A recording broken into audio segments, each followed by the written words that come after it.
started. So I practically just got scammed of 4 flipping minutes.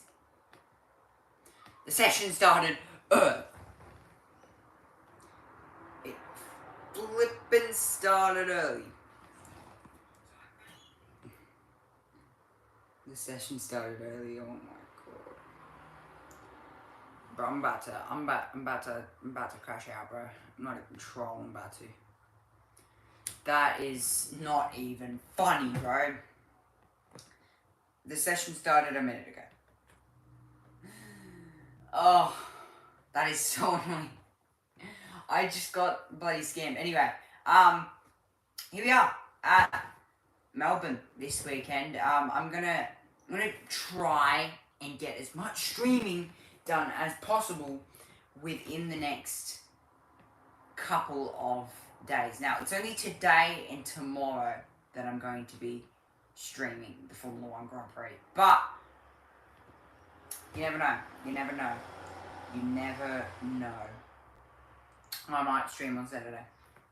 You never know. But the Supercars is currently out on track, and we are riding on board with Cameron Waters at the moment as he makes his way around the final corner and into turn 1 to start his first flying lap. Now, I was going to stream Adelaide last weekend, so there's a lot of things I was going to stream, and guess what? It never actually ended up happening. So, Cameron Waters heads down into turn number 1 and will get his lap underway.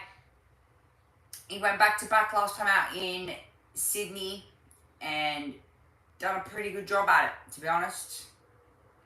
He did. He done a pretty good job at it. So, I'm just going to try and open. Here we are. Here we are. So, we have got straight after this session in at 4:05. Actually, no.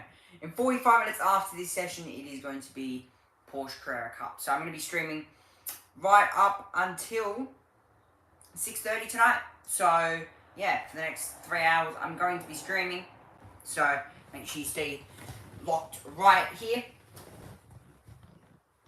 I'm actually not sure what the stream is titled as the moment, so just gonna have to check that. But then, of course, I'll be live again tomorrow from 4 p.m. I'll be live from 4 p.m. for the second practice session for Formula 1. Might even be live.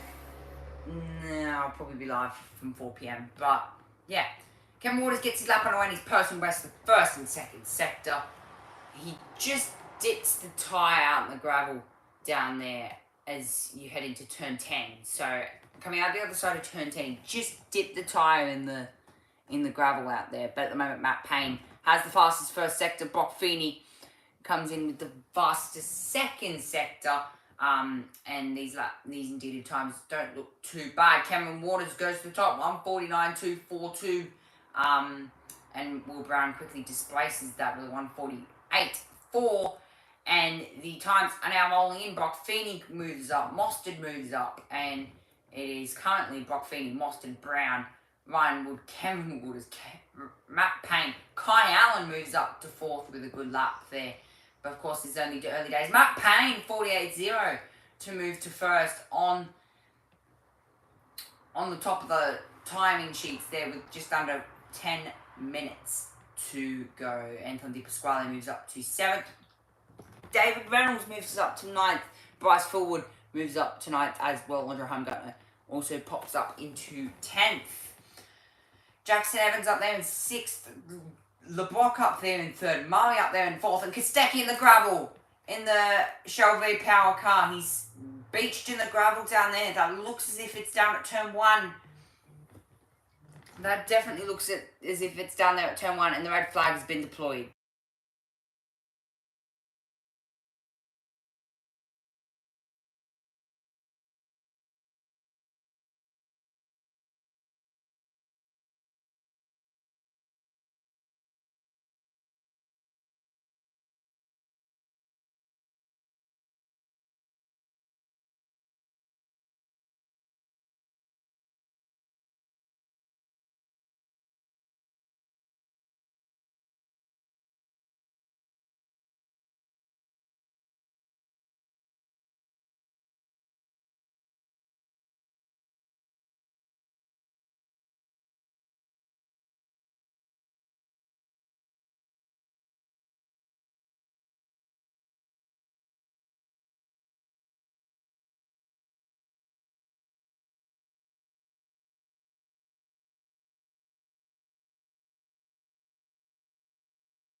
Sorry about that. But I was able to see the replay, and it seems as if he's just locked up and went straight on in the gravel. So shouldn't take too long to retrieve that car with just under 6.5 minutes to go. So it shouldn't take too long. But yeah, that car has been quickly retrieved there out of the gravel, and hoping he can get the car moving. He has. So the session should get back underway quite quickly. And it has. So Brody Kostecki there out of the gravel. Now, I'm going to guess he is just locked up and straight on at turn 1. But you never know, really. But yeah, I'm guessing that's practically what has just happened. But yeah, 5.5 minutes to go in this session, and Matt Payne sits at the top as we look on board with him there. And it looks as if brand new rubber is going on the front of the number 1 car of Will Brown. So brand new rubber for him to try and get the best lap time possible,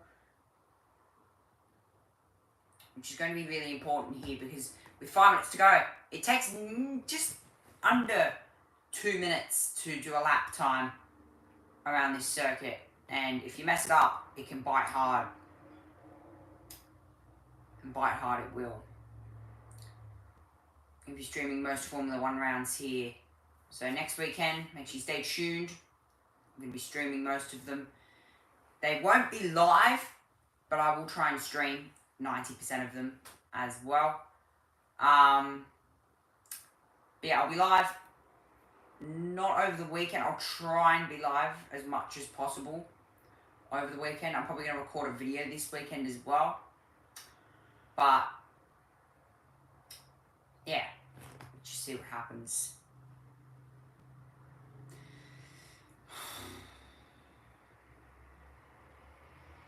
Just under 4.5 minutes to go, and this is the reason. This is not the reason why we're under red flag. It is Fabian. Oh, sorry, not Fabian. Fabian Coulthard. Brody Kostecki dropping a bunch of gravel there on the. That's a smart play there. He's dropped it on the inside of the circuit, not on the racing line.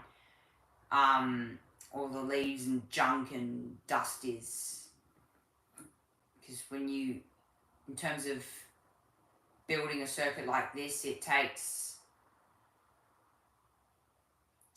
definitely does take time to build a circuit, and when you have construction going on, there's a lot of dirt, there's a lot of leaves that get brought onto the circuit here, so the track is very green at the start of the weekend, and in racing terms, green means freshly made, sort of like a supermarket, but it's a circuit.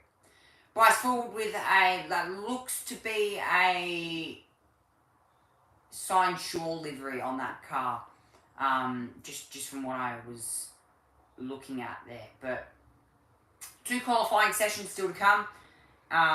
This one to decide race 4 of the championship, which will happen a bit later on today. Race 4 of the championship will happen just a bit later on today.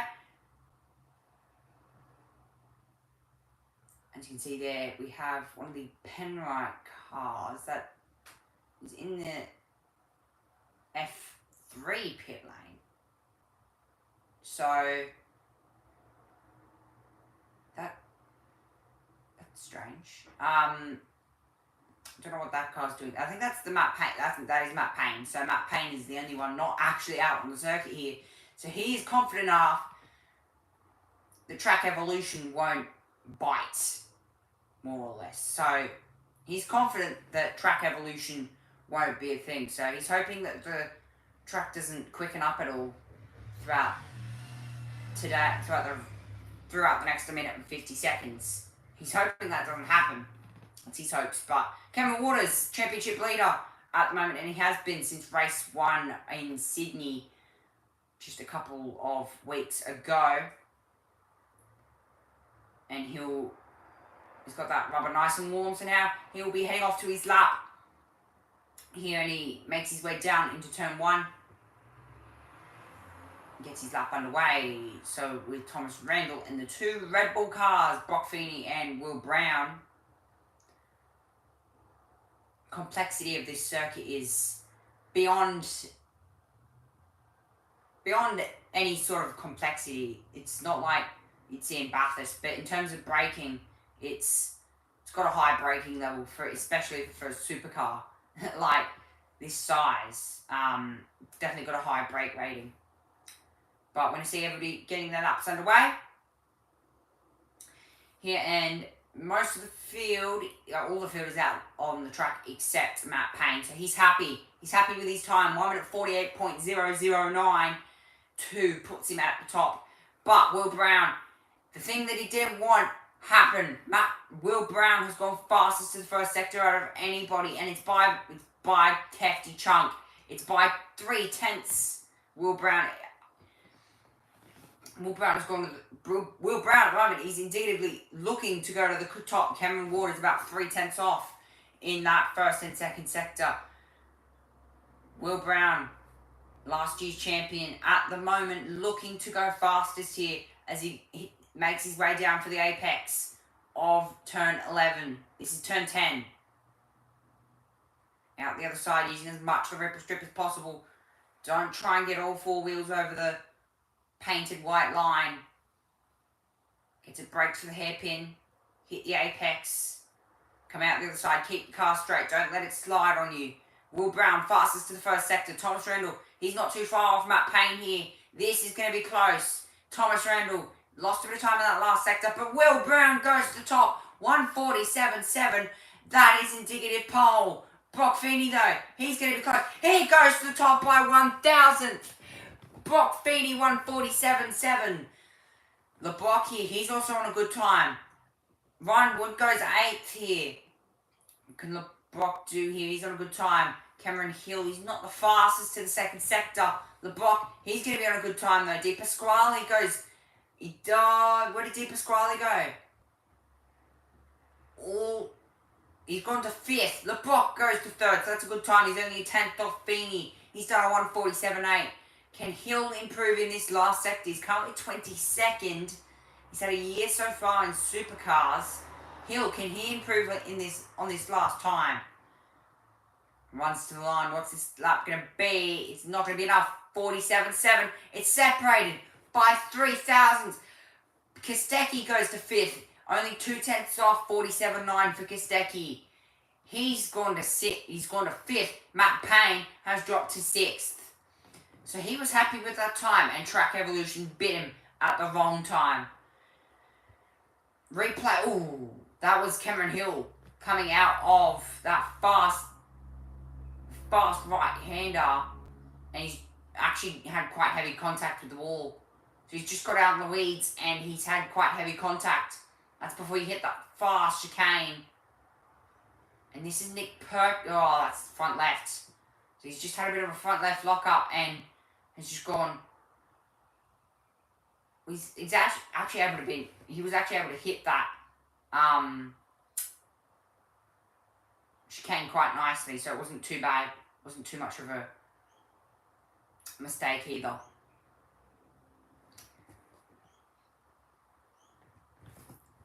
But for Brock Feeney here, he'll put it on pole. We thought Will Brown was safe. Didn't seem as if it was. But Brock Feeney, beautiful job, and he'll put it on pole and try and convert that to a race win a bit later on today. Wow, that is close. The top 10 separated by just under 3/10 of a second. Brock Feeney, Will Brown, Cameron Hill, beautiful performance. Jack LeBrock, also a good performance. Brody Kostecki, Matt Payne, Richie Stenaway, Andre Heimgartner, James Golding, Anton Di Pasquale. Brock Feeney there, Beautiful job though. 1 minute 47.719. Cooper Murray, Nick Percat, Chaz Mostert, a big name down there on 13th. Bryce Ford, Jackson Evans, Macaulay Jones, Ryan Wood, Kai Allen, David Reynolds, and Will Davison rounding out the top 20. It's just under a second separating the top 20. Thomas Randall, Cameron Waters down there in 20 seconds. 1.5 seconds off the pace there, so that's going to be a bit of a talking point in race number 4.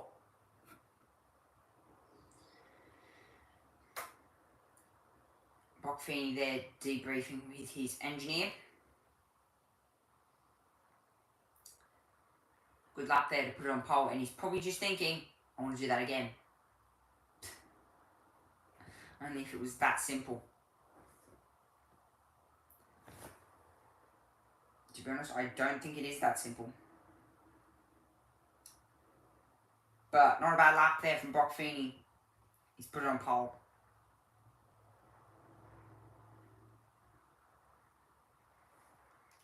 It definitely has been a long time since I've streamed. It has been about a month since I last streamed.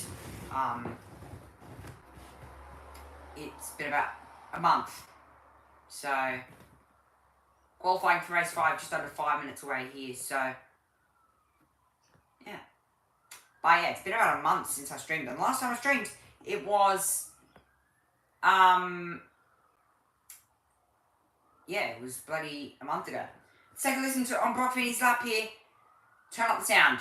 Moving around, so when you can do that, it gives you so much more confidence in that mid part of the corner. Just stand on the gas and drive it off the corner. When you're sort of chasing into the apex, you can... Okay, there I was thinking that was just gonna be audio, but it didn't seem as if it was.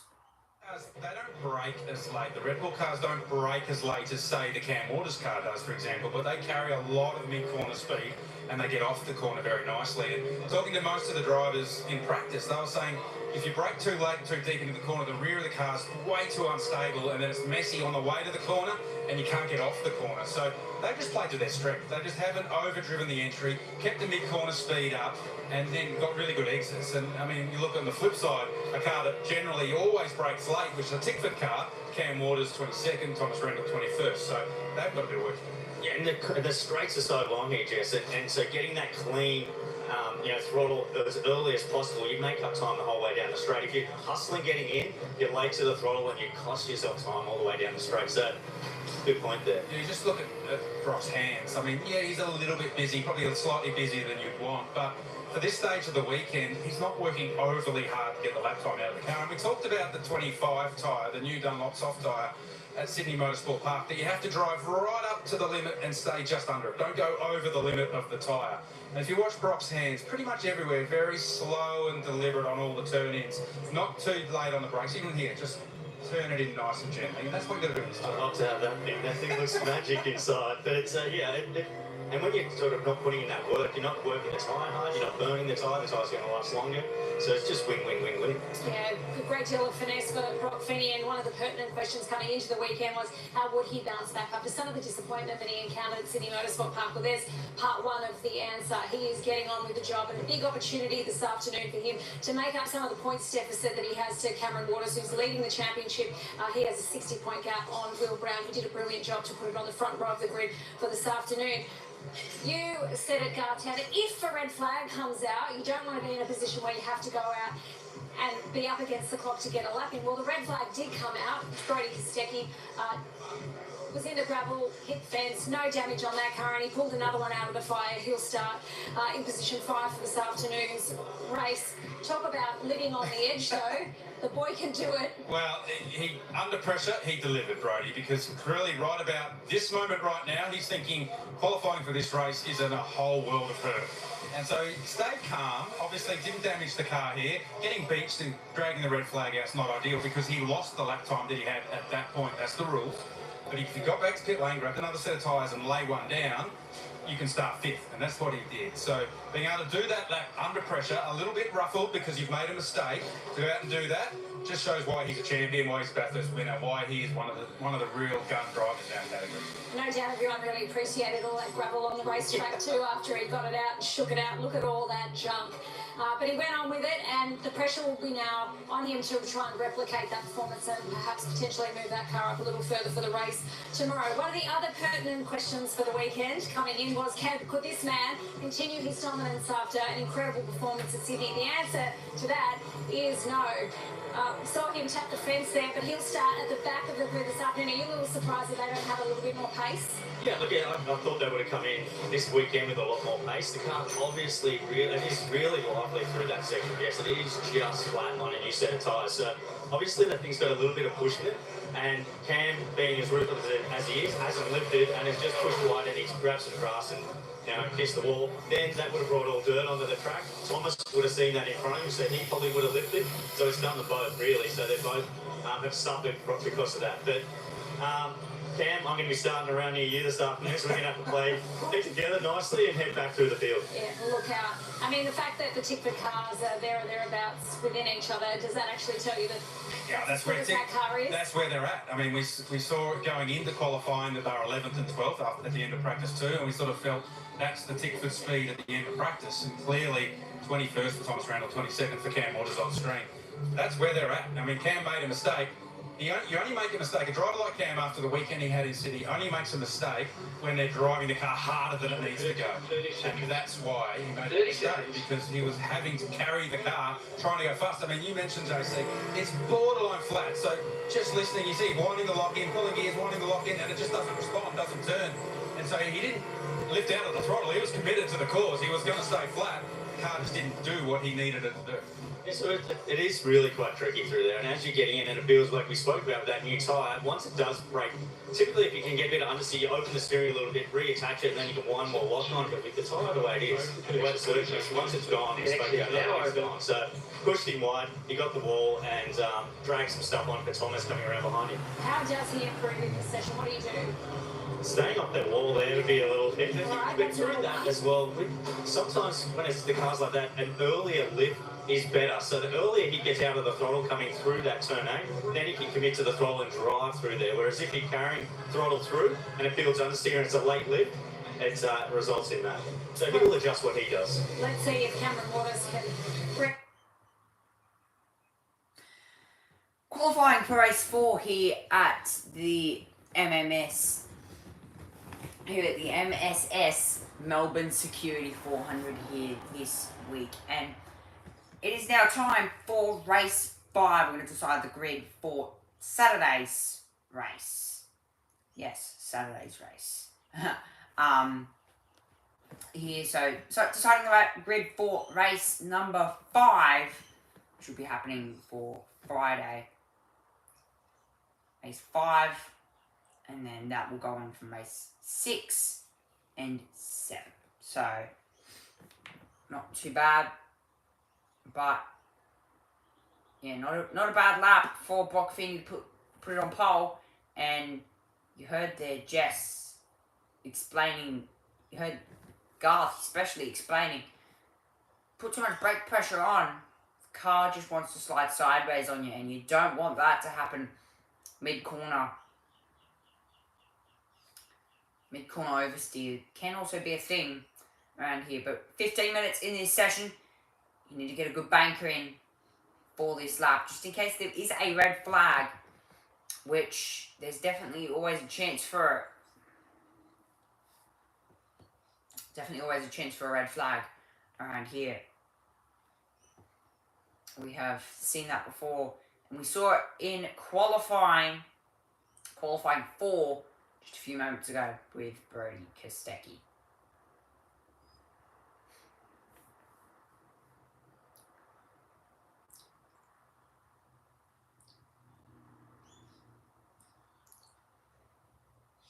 Here we go, qualifying 5, 12 and a half minutes to go here in this session, and we've got, at the moment, nobody has set a lap time here as everybody tries to get their rubber up to temperature and get ready for their first lap of qualifying 5. This will set the grid for race 5 on Friday. 4 races here this weekend, so very much a sprint weekend here in this Sprint Cup for Supercars. Cameron Waters gets his lap underway, the first lap of this session, so let's just see what he can do as he breaks in for turn number 1. Flip the car left, make sure it's stable for the fast right, which we will see Formula 1 doing about 250 kilometers an hour heading through there, and of course that is a 1 hour session. 3 1 hour sessions, 1 Friday, 2 Friday, 1 Saturday, qualifying Saturday, race Sunday from about 3 p.m. and I will not try to miss that. Don't miss that here. Ken Waters, at the moment, his first split is of 43.8 to the first sector. Not the fastest time we've seen, but in this session it is. It's just been displaced by Will Brown. So we'll just see what these lap times are like here as Cameron Waters heads through the fast left. Keeps the pace up and heads into the left and right chicane of turn 8 and turn 9. That car seems very stable. They must have done a few adjustments here, so that car doesn't seem too bad here. And brakes for the apex of turn 10. Out the other side, get the car straightened, keep the car rolling. Braking before hitting second gear and into turn 13. Don't use too much of the brakes there, because the car will slide out on you. But Brock Feeney here, he has got the fastest 2 sectors of this session so far. And of course, it is early days, but it seems to be not too bad. Didn't see 48.0 there for the first lap for Cameron Waters. Nobody's beaten that so far, but the fastest lap last session was a 47.0. And as I say that, Brock Feeney, 47.7, about 7/10 off pace from what we saw just under 5 minutes ago, about 7 minutes ago. Nick Percat fastest to the first sector, LeBlanc fastest to the second sector, and Nick Percat has just displaced that. This is seeming to be a very good time here for Nick Percat in the number 10. In that number 10 car, LeBlanc also on a good time here. Andre Heimgartner goes to second here. LeBlanc, at the moment, he's fastest to the first and second sector. Percat, fastest as well. LeBlanc goes to top 47.6, 6/10 of what we saw just a few moments ago. Nick Percat, though, he is the fastest guy out there at the moment, and he seems to be doing a not bad job. Kimi Antonelli there, watching on. Nick Percat goes to the top 47.6 by 0.02 of a second. That is a really good banking time to put in for Nick Percat. Kimi Antonelli watching on there in the Mercedes livery. But I heard Kimi Antonelli doesn't mind. Oh, Mostert! Oh, that was close. He got that right up there on the grass. Actually nearly smacked the wall there. So that could have been bad. He did smack the wall, so he's got to be careful of that rear. Anything, hopefully, that car, that rear tyre isn't towed out or anything. Really damaged, but we saw, and there you go, Wood has just done the exact same thing. So, track is really dirty here, and when you've got a really dirty track, you tend to suffer from a bit of understeer or lack of grip, which is probably what the circuit has at the moment. Circuit is not exactly up to grips.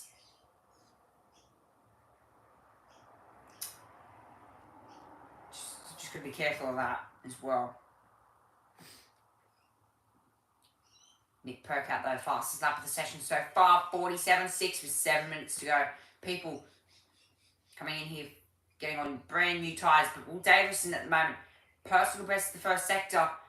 Is this second sector going to be like, it's only 1.5 seconds off there, so it's going to be the fastest time ever, but it's going to be a time that will put him on the board. You look at these cars compared to an average Formula 1 car, and they're in a way, they're a lot heavier there as Will Davison backs out of that lap. So, not the lap he would have been wanting. But everybody in the pits, every person is in the pit lane here. So, I'm already putting on new tyres here. We've got about 3 minutes till you need to head back out there. But this year, you've got these supercars are sharing with the Formula. I think that's the Formula 2 lane. Yeah, this is the Formula 2 lane. So the supercars are sharing with the Formula 2 lane. So they're lucky that they're able to get this. But yeah, they're sharing with the Formula 2 lane. So they don't have their own pit bay this year. It is actually further down in the pit lane. So this pit lane quite big, and it'll be quite important in the race. Marco? They have done on this car, and it's happening right here on Randall's car as well. There's a little camber change. Now, of course, they're not going to tell me exactly what they're doing, but I can assure you what they will be doing is the level of grip going up on the track. They'll be putting a little more camber on the rear for a bit more grip. The other interesting thing, in that previous qualifying session, we saw Matt Payne sitting there at the end of the session on his own. He was at the top of the timesheet, so he just sat there and didn't go back out. I went down there and talked to the boys. They said, look, we know we might lose out a couple of spots here. They did. They lost 2 spots. We might lose a couple of tenths, but they traded that off knowingly that they would have an extra set of tyres sometime in one of these sessions coming up that would serve them well if they end up in a little bit of strife. Brave move, but a good move. Yeah, smart play. Ended up being 5th fastest. Indeed, a smart play there. So that's the reason why they stayed in the pit lane, banking tyres for a bit later on. A bit of pit lane drama. Beanie there. Yeah, so he's able to get out of the pit lane, but smart play. Save a set of tyres here for the back end of the next session, which is not a bad idea, but Supercars pit lane has been shared by Formula 2. So Formula 2 now, they get their own pit lane, and Supercars, they have to sit in the paddock with Formula 3. So not all can go Supercars' way here, so they ain't going to get their pit lane this year. They're sharing with Formula 2.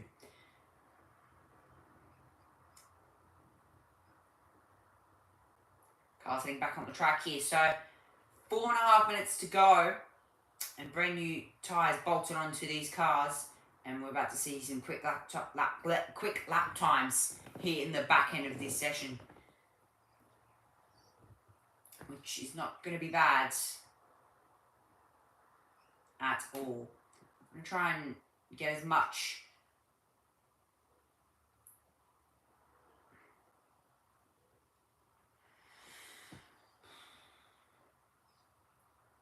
I'm going to try and stream as much of FP2 as possible. Won't be able to stream FP1 because that's cutting in on school hours, so won't be able to stream that. But again, I'll be streaming right up until about 6 o'clock tonight, 6:30. So make sure you are here for when that happens. Alright, starts this session. Nick Percat, the top block. LeBrock sits second. So Nick Percat, 147.6 here. So he has a chance here of putting this car on pole for race 5 of the championship. He's got a really good chance here. So everybody's going to improve. Now the people that need to improve, Cameron Waters, Kai Allen. Kai Allen, a rookie this year. So, Kai Allen, let's see if he can do a good job in this session. Will Brown as well needs to improve. David Reynolds down there in 19th. We've got Matt Payne there, who has been fast in the recent past. He has been fast. But Brock Feeney is well up there in 3rd. So he's, at the moment, pretty safe. But with lap times about to improve, about to see fast 2.5 minutes of this session. 2.5 minutes, 2 minutes, 15 seconds to go. Anything can really happen.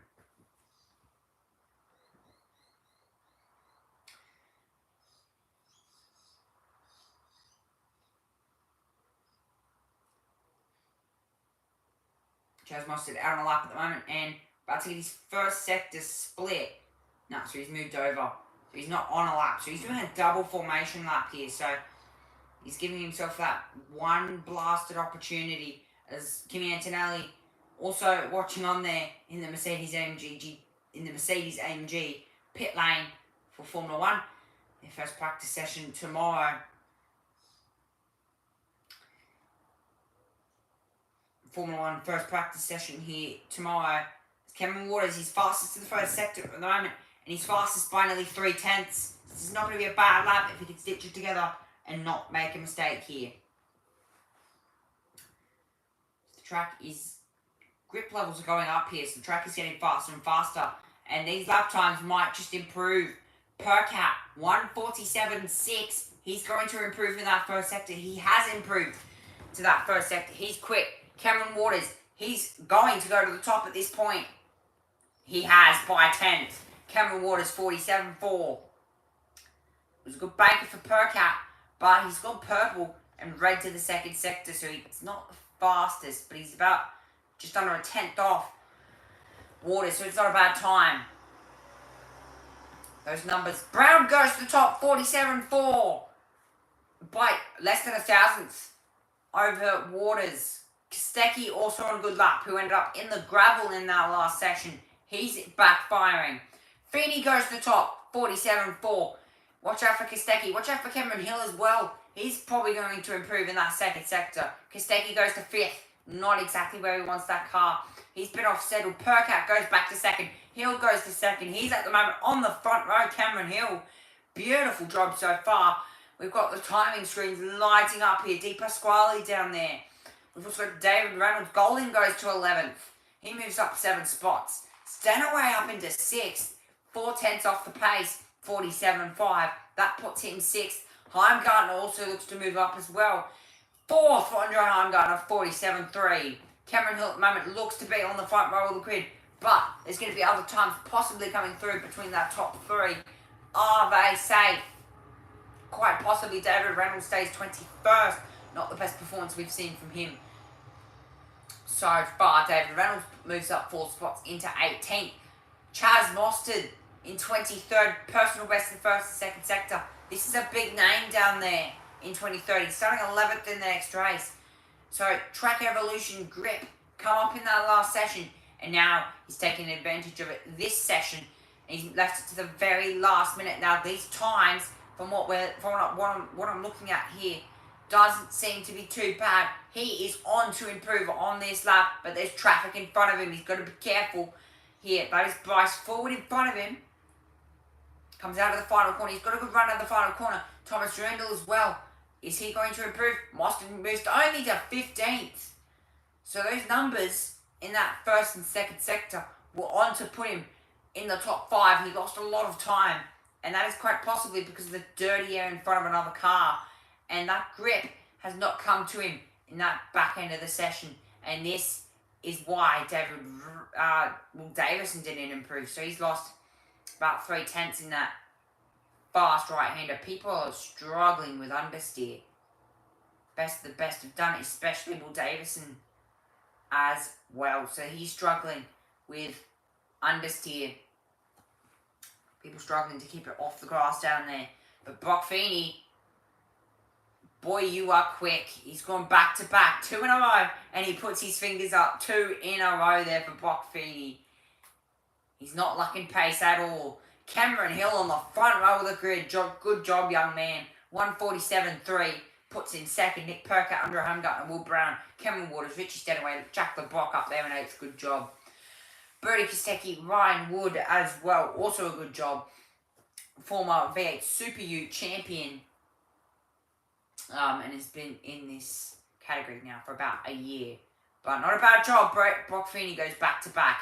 James Golding, Anton Di Pasquale, Kai Allen up there in 13th. Cooper Murray after after not the best performance in Sydney. Chaz Mostert, Macaulay Jones, Matt Payne, Thomas Reynolds, David Reynolds, and Bryce Ford. Along with Alan Cameron down there in 21st, Jackson Evans and Will Davison, a big name down there in 23rd. Not able to get the lap in that he wants. He's going to have to try and find that time as we take a look at the highlights of Q5. And it was fast fire, but this man, Cameron Waters, the man to watch out for.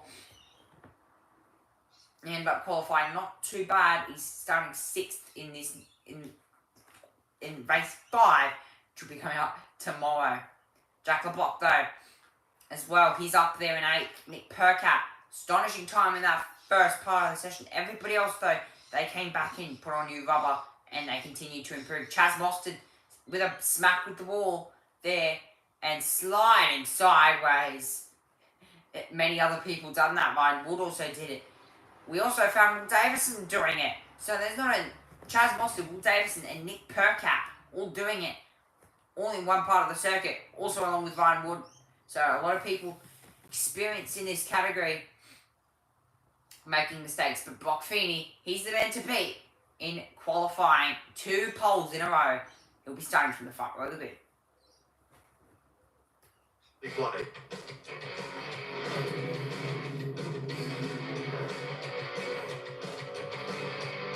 So we asked the question heading into that final qualifying session for today, can Brock Feeney make it 2 from 2? And the answer, gentlemen, is yes, he can. Did a beautiful job out there this afternoon in blazing sunshine here at Albert Park. And this boy is back. He'll be wanting to make the most of 2 front row starts across the weekend to try and bridge that gap to Cameron Waters, who's had a very interesting day, and we'll dive into that a little bit more. But for Brock Feeney, how do they now translate that qualifying pace into race pace this afternoon? Oh, especially this afternoon with Cam Waters starting down in 22nd, our championship leader, Brock Feeney in 4th. There's a great opportunity to put some points in the bank and get some points back from Cam Waters. So, he's done exactly what he needed to do. I mean, there was no doubting Brock's speed at Sydney Motorsport Park. Things just didn't roll his way, but he's turned up here and laid down 2 laps when it mattered to perfection. He's done really, really well, and it's going to be all about the start for that first one tonight with the 2 Red Bull guys. It's going to be a drag race, good old-fashioned drag race off the start. And then it's going to be about managing the tyres. No one's done a long run, so we don't know how the tyre's going to go over a long distance here with, or not a long distance, but a longer run. So it's going to be interesting to see how they handle that. Last year, those guys on the sectors really slowed down through turns 9 and 10 to get that load out of the tyre and look after the car. So it's going to be interesting to see how that plays out. Brock Feeney with 3 wins here previously. What is it about his driving style that seems to really suit the Albert Park circuit? Well, when we were on board on the previous pole lap, and then if you watch again on this one, just his hand movement, how smooth it is, particularly on the way to the apex. As he turns the car in, very smooth, slow and deliberate to get the car to the apex. He's had 10 career poles, 4 of them have been here. So he clearly knows how to lay a lap down around Albert Park. And I think this high grip surface, it's the way you set the car up, it is generally quite stiff. So all your inputs need to be very smooth and very calm. And Brock's been able to do that. And the thing that's impressive about this is, you can do it once, but backing it up and executing it again is a real challenge. And you actually put yourself under a bit of pressure. You go, wow, I've got a pole once, I've clearly got a good car, and then you start putting pressure on yourself again. And Brock's been able to do that and go and do it again nicely. Yeah, there's probably been only 2 drivers through these sessions that have been able to replicate their performance. Brock Feeney was one, Cam Hill was another. He's qualified 3rd on the grid for the race this afternoon. He'll start from the front row of the grid tomorrow. Huge kudos to him for being able to maximise the most out of that. But let's get some reaction now from Brock Feeney. He's standing by for us with Chad. He is. He's walking by with us right now, actually, Jess. Don't you feel like a champion right now, mate? Big crowd here, cheering you on a couple of Boost Mobile Pole Awards. Job done. Yeah, thank you. Well, so far, I felt really rude. I could see you guys set up in my garage and I was told to go to the scales. But yeah, stoked. 2 from 2 is awesome. Yeah, so we're just focusing on ourselves, improve. I still feel like I can do a bit better job out there. I'm still making some small mistakes. But yeah, team's done a great job. Looking forward to this afternoon. I reckon you need to go online, mate, and start looking at the price of a 2-bed apartment around Albert Park, because this place is just like home for you. Yeah, I don't mind it coming here. I've had a great run here the last few years. So I feel like I'm starting to understand maybe why, but I just enjoy coming here and you know, it's something Jamie's always said to me. You normally go good at the places you really enjoy going to. So this is just a fantastic weekend. We've been stronger in the past, so I had full confidence. You know, like trying to control my emotions a little bit better this weekend and just go with the flow of everything. And yeah, so far so good. It's important to harness those emotions, though, isn't it? Good times and bad. Yeah, it is. I'm always pretty vocal. I mean, I'm always screaming in that on the radio. But then I was just, you know, as I said, we've been good here in the past. I sort of expected to try and come up here and get the job done. And yeah, as I said, we've done our job so far, but the points come later on today. Well, I love the emotion, mate. Everyone loves the emotion. Give us a quick look at the checks. Well done, buddy. A two-time pole winner here today at Albert Park. Nice job, Brock. Well, he's cashed up on Thursday here at Albert Park. Drinks on him later this afternoon, but the job is not over. He's got to go and convert that pole position this afternoon into another race win. As I said, he has 3 here at Albert Park to his name. Change of fortunes for a couple of really important players in that second qualifying session. Cameron Waters is one of those who's done a much better job. He'll start from 6th on the grid tomorrow. Where did he tidy it up? Is it all about turn 8? Because that is a place that has really been challenging quite a number of drivers. We saw Chaz Mostert have a bit of a moment there. This was Cameron in the earlier qualifying session. Ryan Wood, Will Davison. What is it about this particular part of the circuit that's so tricky? Well, JC, you've driven it. Tell us why the car's not responding in this part of the corner. It's such a long corner, and it's so much load. And with the cars being so nervous on entry, a lot of the teams with this setup would be trying to calm down that entry. So then, you know, calming the entry down then affects the car in the high speed. So I think with the setup way we're going to try and calm that entry, it's affecting the high speed. So in qualifying, you don't want to lift. You want to keep it flat through there because that's just time. But clearly, it's going to need a little bit of a lift. In the race, definitely is. But it's I think it's just a characteristic of this place. Over the years, it's always been marginal there, and it's yeah, it's just catching about. I think all the cars that we've seen go off there, if you look at the car at the point of the corner when they leave the track, they're very low in the rear.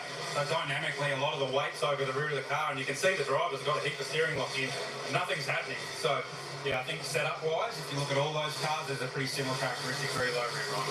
Well, that's a danger zone we'll have one eye on when we go racing a little later this afternoon. It is Brock Feeney who'll start from the pole position for race 4 of the championship. That's what we're counting down to here on Fox Sports. Time for a quick break. Coming up next, we actually visit the workshop at Dick Johnson Racing and find out about all the changes to their team in season 2025. But as we head to a very quick break, here's the chance to win, thanks to our friends at Shannon's.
Here we go, welcome back to day number 1 of the Melbourne Security MMS Supercars Championship here, formerly known as the Formula 1 Grand Prix, the round 1, the opening round of the Formula 1 Grand Prix here this week. And we're now going Porsche Carrera Cup racing here to kick us off in terms of support races. And I can tell you this much, this race is going to get quite exciting here as the crowds, they're in already. And I'm guessing there's no campsites in the area, so there's going to be a bit of struggle to try and find a spot. But the grandstands are packed here, and they will be packed for the rest of the weekend as we get set for Formula 1. First practice session will be incoming tomorrow from 11 AM, and then I'll be streaming FP2 as well, and then I'll try and get to FP3 if possible. But this is the MMS Security Melbourne Super Sprint 2025 Porsche Painter Dixon Carrera Cup Australia, and this is race number 1 of the weekend. Pulling out 4 races out of the bag, and we've got a very interesting lineup here of young stars hoping to get into supercars this weekend. But these drivers getting their tyres up to temperature, getting their brakes up to temperature as well. But it's Porsche Painter Dixon Carrera Cup Australia. This is going to be quite an interesting race here. It'll be a race down into Turn 1, Yasser Shahin there in the Pro-Am category. There are 2 categories of cars, Pro-Am and Pro. You can identify them by looking at the numbers. If they're classified orange, they're Pro-Am. If they're yellow, they are Pro.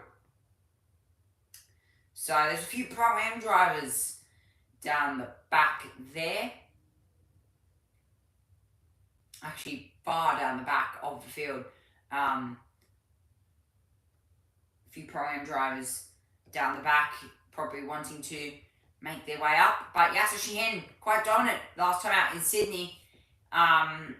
He bring it to everybody, I can tell you that much. He was quite dominant, and he pulled out 2 race wins out of the 3 in so far. So he's bagged 85 points.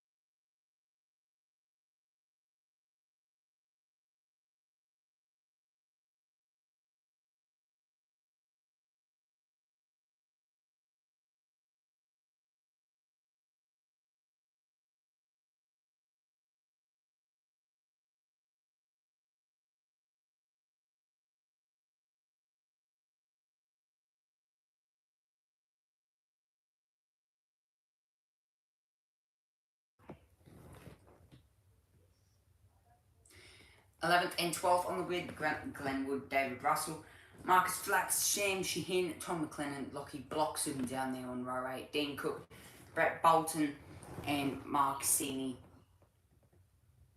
Matthew Belford, Paddy Archie, Marco Giltrap, and Dale Wood in the 992.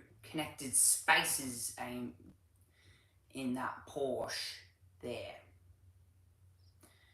Porsche Painter Dixon about to get underway. I'm guessing this is going to be a standing start. It's about to get real good real quickly. We're going to get a start. Here's the drivers make their way around for their formation lap. Fans and even some kids out there in the grandstands as we get ready for the first race of the weekend. Porsche Painter Dixon Carrera Cup Australia. This race should be quite interesting. We have Harry Jones on the front row of the grid in the number 1 Pro-Am car This is about to get really interesting. The Mobil 1 Cat Pro-Am of Harry Jones. The young Kiwi, Harry Jones here. He's hoping to do well this season. And the reason why he's got the number 1 on the car, he was champion last year. He's doing a double season this year.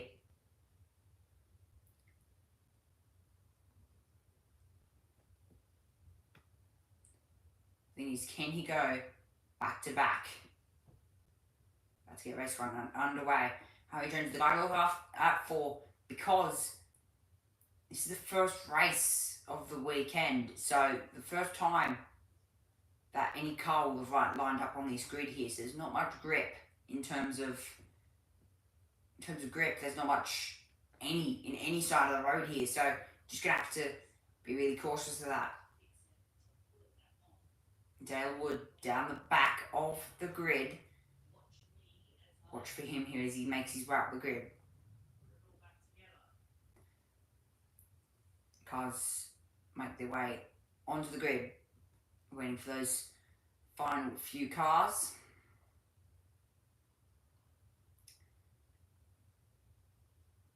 It's about to be go time here for Porsche, Payne Dixon, Carrera Cup Australia. We're about to get a green flag at the back. And we do. We get a green flag.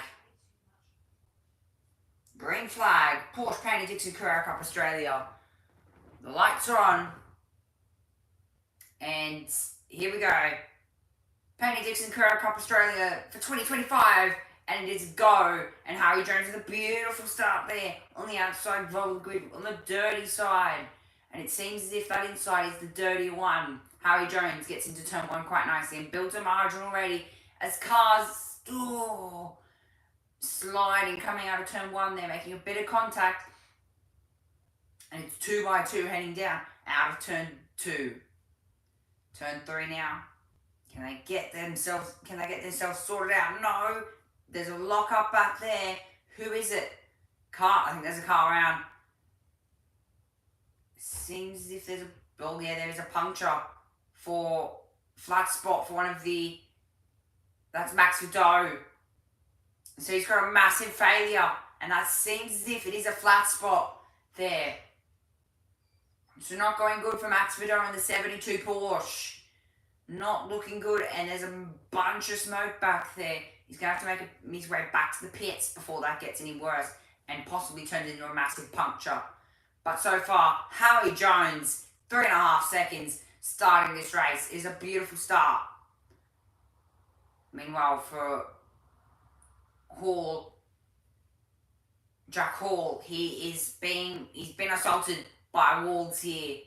He's being assaulted, but Harry Jones, good start from him. He's gone away on this first lap, and he's down the road. And quite legitimately down the road here.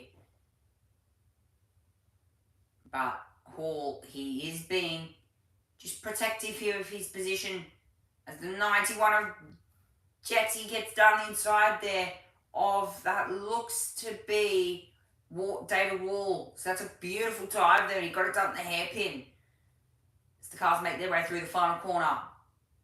But Harry Jones leads, and they're going to run side by side, the two. The 11 and the 91 running side by side. There's a lot of dust gets kicked up into the vents of those cars.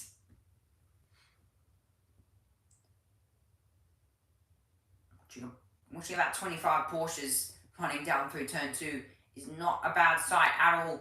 The 777 here of Marco Flack.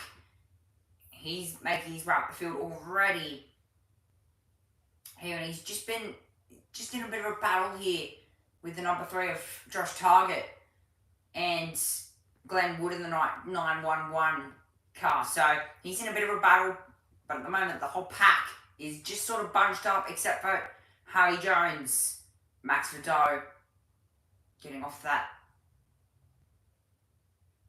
what seems to be a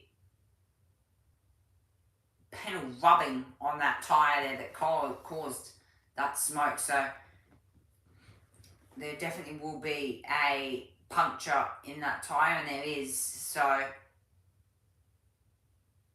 the team there at work to that car, and that is Josh Target. He's off the road, and that's going to give a huge advantage to the 911 of Glenwood, and they're going to run three wide heading into the apex of turn number 11. Bit of push and shove here, and Josh Target, he's able to get away with it, but for how long? For how long? Russell, he's up there as well, he's been pushed wide. Oh, that was close. And the 911 of Glenwood now, he's in this, and guess who else? Mazuris is in this, and McLennan, the 999, and the 91 is also inside of this battle pack, and it's about to get real spicy real quick. They spread three wide, the 999, 911, and the 87 spread three wide as they head down into turn 1, and the 11 goes off on the grass. So you can see there, car just running wide, so the car just understeered, and that was the 11. Seemed to be off. No, that might have been the 81 of McLennan, because he's dropped back as well. So Josh Target, out of all this, has become a winner of all this as well. So that's something to watch out for. He's become a bit of a winner out of that, and it's not been a bad start for everybody, but as we take a look at the replay, it wasn't a bad start for everybody off the line. A lot of dust there on the inside, which is to be expected because of the track being freshly made. Of course, this track isn't permanent, but there's a lot of cars sliding out of turn 1, being a low rubbered surface, not much grip into turn 1, but you can see cars understeering coming into turn 3, and just the car around, and that's what I thought. That was Adrian Flack going around in the 20. So that was after turn 3. See what happened here. Has he been helped? That's a big part of this, and that's how Max Vidot got his damage there. Side by side with Mazuris, and Flack has just been, he's definitely been spun around. So not a good start, but the smoke, and there you go, so that's where the smoke started. So, wasn't the best start, but here we go. This is interesting. Side by side here between Vidot and 20, that's Walls. So O'Keefe and Wall having a bit of a battle. O'Keefe is coming into this, and Hall is currently being assaulted. He's under pressure at the moment, so he's just going to be careful he doesn't make a mistake. Max Vidot is coming out of the pits, so that car also seems to be going at a strangely slow pace as well. Just going to have to keep an eye on that. But in terms of class leaders, Shaheen leading class down in 17th. Harry Jones up there in first, 3.5 seconds. But in terms of Shaheen, he's got 1.9 seconds back to Jane, Slavin, Cook, Bolton. And a bit of dust being kicked up there for War. Currently a bit of a battle pack between these guys. O'Keefe. Oh, that's War having a big lock-up heading into the chicane. He's had to go straight on. Got to be careful here that doesn't gain an advantage out of this. Will he give the position back? They're on side by side. Wall tries to keep it together, and he has. He's tried to keep it side by side. I don't think it's happened. O'Keefe, bold move down the inside, and he gets the move done. So Wall there probably now struggling for a bit of tyre grip. He's got to be careful. So you just have to listen out for a bit of a, if there's any flapping, because that was quite a big lock-up heading into the chicane. Got to be careful he doesn't have any punctures on that objective Porsche number 11. Meanwhile, Harry Jones, he leads this race over Getty, 3.6 seconds. Josh Target and McLennan are dropping down the order. Are they in the pits? No. Okay, so that's a bit of a timing issue there, but keep your favourite drivers there as they run down through. And this is the lock-up here. So, he's just slammed on the brakes too early and the car's just locked up. So, struggling there with that ABS system. These cars do run ABS, and ABS obviously not working for him there. This is one of the This is one of the Pro-Am classes, number 96. Getting right, number 95, sorry, getting right out in the dirt. not where you want to be. 15 minutes to go in this race. And it's scheduled for a 13-lap race at the moment.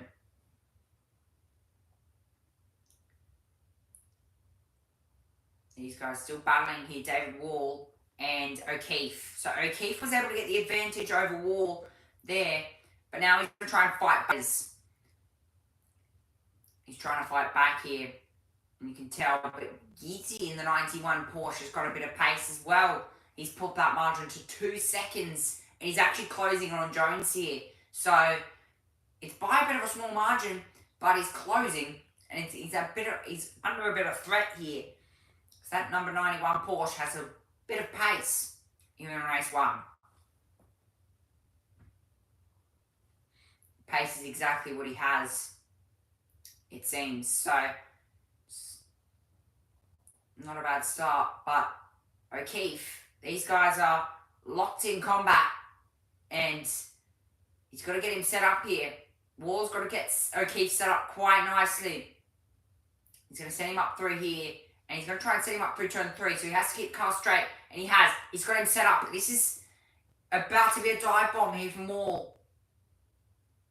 He looks to the outside there. There's a lot of dust and dirt on the outside of the road down there. Can't make it through there. You won't be able to make it through there, to be honest.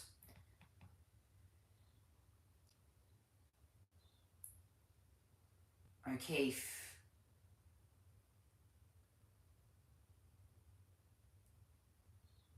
These guys, oh, there you go, Wall. He's pushing this car to the limit. He's trying to get past here, so he's pushing this car to the very limit of grip. And in the meanwhile, you've got Osborne in the 15, who has somehow come out of all this in 6th. Yeah, Osborne come out of all this in 6th, so he's gonna be under threat here. It's going to turn into another 3-way battle pack. So Porsche Painting Dixon Carrera Cup Australia putting a bit of a show here at Melbourne.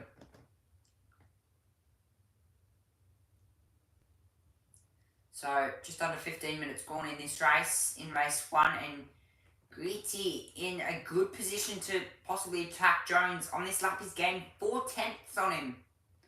So it's not a big margin, but it has helped him. So we take a look at the 911, and that is quite a hefty slide.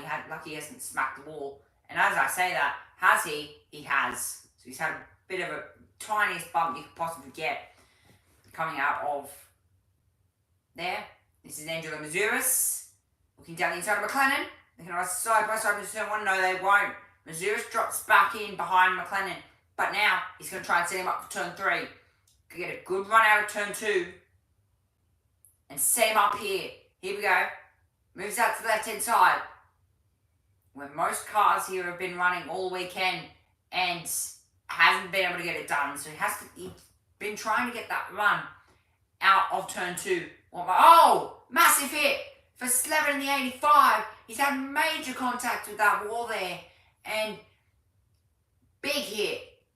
Big hit for the 85 Slevin, and the safety car has been deployed in race 1 of the Porsche Painting Dixon Carrera Cup Australia. He's had a big hit with the wall, and safety car has been deployed in race 1. Safety car deployed here in race 1, and Slevin, the 86 car, has had massive contact with the wall with just under 13.5 minutes to go. Big contact, and it's had quite a hefty hit as well. The left front of that car gone, left rear of that car gone. There's going to be a bit of a clean-up process for that car. It's just parked on the exit of turn 2, so definitely safety cars to be deployed there. But Harry Jones, his margin now is going to drop right back to about 2/10. Here is Slevin. He's following the 77, and he's gone wide. He's trying to get around him. Oh, he's got out in the dirt, and he's had a heavy contact. And he's... Oh, my God. So, that car's had quite the hefty contact. So, he's gone around the outside, got the dirt, and had heavy contact with the barrier. ripped the left rear wheel out of that, ripped the front wheel of that car out, and that car is utterly destroyed. And I can tell you this much, you won't be seeing the rest of him in this race. Slavin for the 85 car, and now there's a bunch of oil dropped on the road down there. A bunch of oil. So the 77 had gone wide, and he's going to go around the outside and bang in the wall. So, heavy contact with the barrier down there, and there's a bunch of oil. Now a bunch of oil dropped on the road. So, the racing line that you would normally take has now got a bunch of oil. So, it's going to take a few laps for that to clear up. But that's a car on the wall, and it's had a heavy hit down there at turn 2.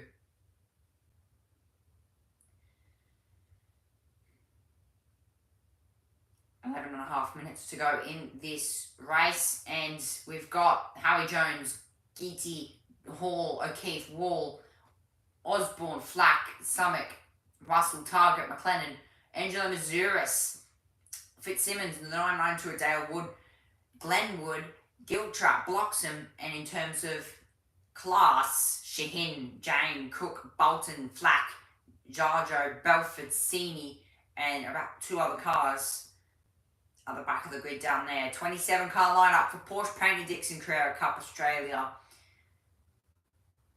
is turning out to be a heck of a race. Didn't know what other word to use there. Heck was the first word that actually came to mind. But Mark Sini there as well in the Hallmark Porsche car at the back of the grid. So looking to make his way up the field as well. But Howie Jones, his lead that he had, by the way, credit to Howie Jones for an amazing start. That car practically off the clutch, on the throttle, gone. No wheel spin, perfect launch. And I can tell you, there was not. If that wasn't safety car, he probably would have just drove away down the distance. So luckily the safety car was there, because now you don't have to worry about any of that. Don't have to worry about making time on Howie Jones. It's the unluckiness for Howie Jones in terms of trying to get that car in a good spot. He always gets a massive lead and it gets ruined. Well, not always. Hasn't always been that way, but most of the time it has. See there, the safety car deployed. 9 minutes to go in this race. So timed race. And it's about 2 minutes a lap. So it's about 13 laps of racing for these Porsche Painter Dixon Carrera Cup Australia cars to do. And the safety car will be coming in possibly next lap. So get a couple laps on the safety car here and just bunch the field back up a bit. Fans flocking in, taking photos, possibly saving that on their favourites. Not a bad move. But definitely been action here at Melbourne.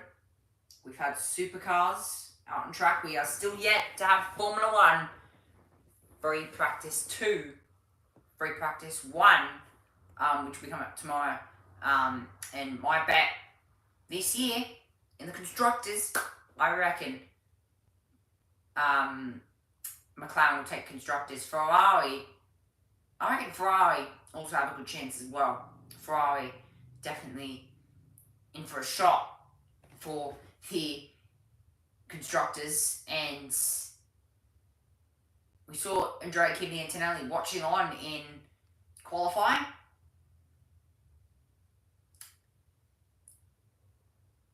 So I'm watching on and possibly taking tips from a few other drivers, but again, you've got heavier cars in terms of supercar heavier cars and heavier loads in terms of fuel. But yeah, Kimi Antonelli taking possibly a few tips off of a few supercar drivers as well. But definitely a good sign for Kimi Antonelli for him to be driving, especially with George Russell being in the sport for nearly 3 years now. That's, it's a good person to be alongside of, and being an F2 champion, he's got a good shot this year. I mean, he can definitely be up there fighting, and he showed that in testing. I mean, it was a good sign for him. I mean, the kid had pace. You've got to give it to him, but 3 laps to go here, and I think we've only done about 7 laps. So,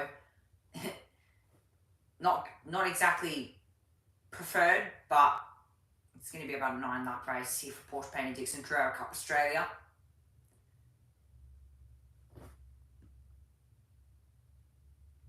About a 9-lap race for these guys. 6.5 minutes to go. Going to get about 1 more lap under safety car here as we take a look at the replay of exactly why we're under a safety car.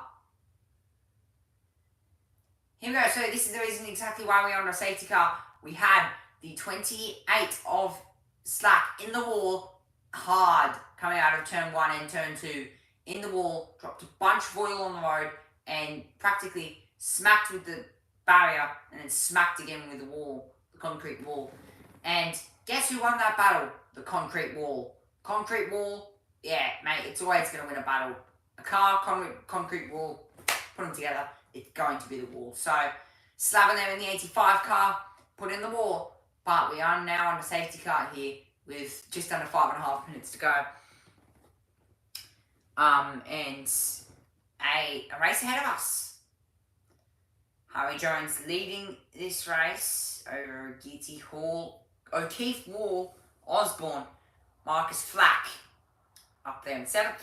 Sumich, Russell, Target, McLennan, Missouri's, Fitzsimmons, Dalewood, Glenwood, Giltrap, Boxham, Shaheen, Jane, Cook, Bolton, Flack, Jaro, Belford, and Marcus Seeley in, well, 3rd last in class at the moment.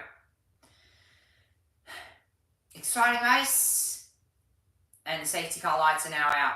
We will be getting a start this time around. Getting a restart. We're going to get 2 laps. It's going to be an 11-lap race. 2 laps cut off this race, so 4.5 minutes to go. 2 laps. It takes about 2 minutes and 10 seconds to get around this circuit for a Porsche Paine Dixon Carrera Cup Australia car. About 2 minutes. So, we're going to get a race under our hands. Harry Jones, Geety, Hall, O'Keefe, Wall, Osborne, Marcus Flack, Sumich, Russell, and Target. Here we go. When does Jones blink? Will he blink? When does he go? When does he put 3,000 horsepower to the floor? Not yet. He's still waiting. And this is going to be his play here. When does he go? Holding the field right up here, Harry Jones. So this is a smart play. Does he go? No. Held him up a bit longer. When does he go? He's gone now. There you go. Harry Jones away. And we go green flag racing once again. Safety car finished. Harry Jones underway. 3.5 minutes to go. And the field spread out into turn number 1. Down the pack. And we've got cars everywhere as they run down into turn 1. That's the 15 car. Oh, just snuck in front of Osborne, stuck in front there of Flack. Running down now into turn 3, into the hairpin. Flack trying to get him back, and they're going to be side by side coming out of the hairpin. This never ends well. Someone's going to end up in the gravel if you keep it running side by side into turn 3. Pagliacci in the gravel. This is going to be a safety car here.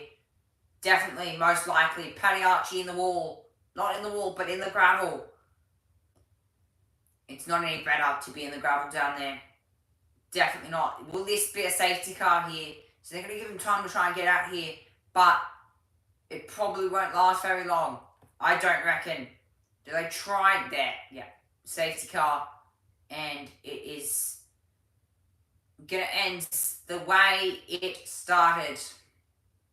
Well, not the way it started. But it's going to end the way it just happened. The safety car out. Harry Jones. He's going to put... Well, at this point, he's going to put 85 points in the bag. To now be 3 in a row. And Paddy Archie banks down there. Not what he needed.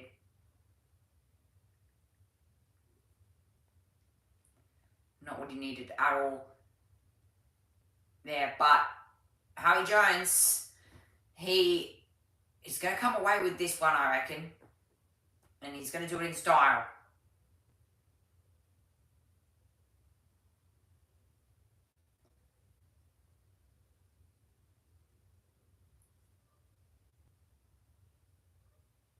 So, race 1 here. This will most likely go to Harry Jones here because we've got Paddy Archie in the gravel down there at turn 1. So, it all happened whilst every car was fanned out into turn 1.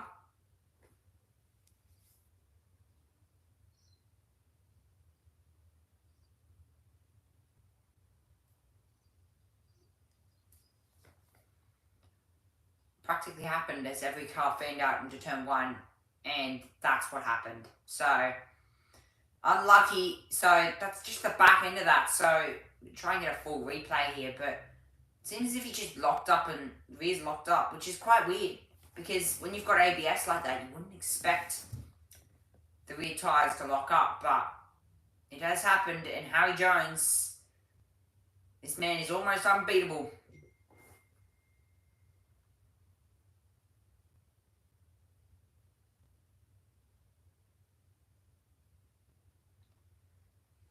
This man is unbeatable. So this will be the final lap of the race here for Harry Jones, and just take it easy. Keep the tyres up to temperature and car up to pressure. Tyres up to pressure. See how much movement these cars have, and it's the braking system that causes the movement, and this car's not originally built to move side to side to side to side. It is originally built to, you know, race.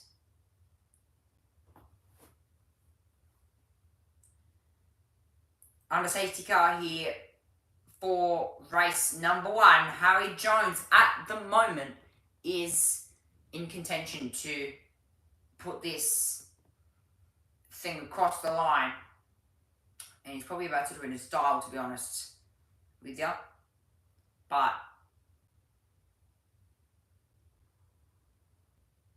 he's not done a bad job at all to put it in this position. But of course, I'll be live again tomorrow.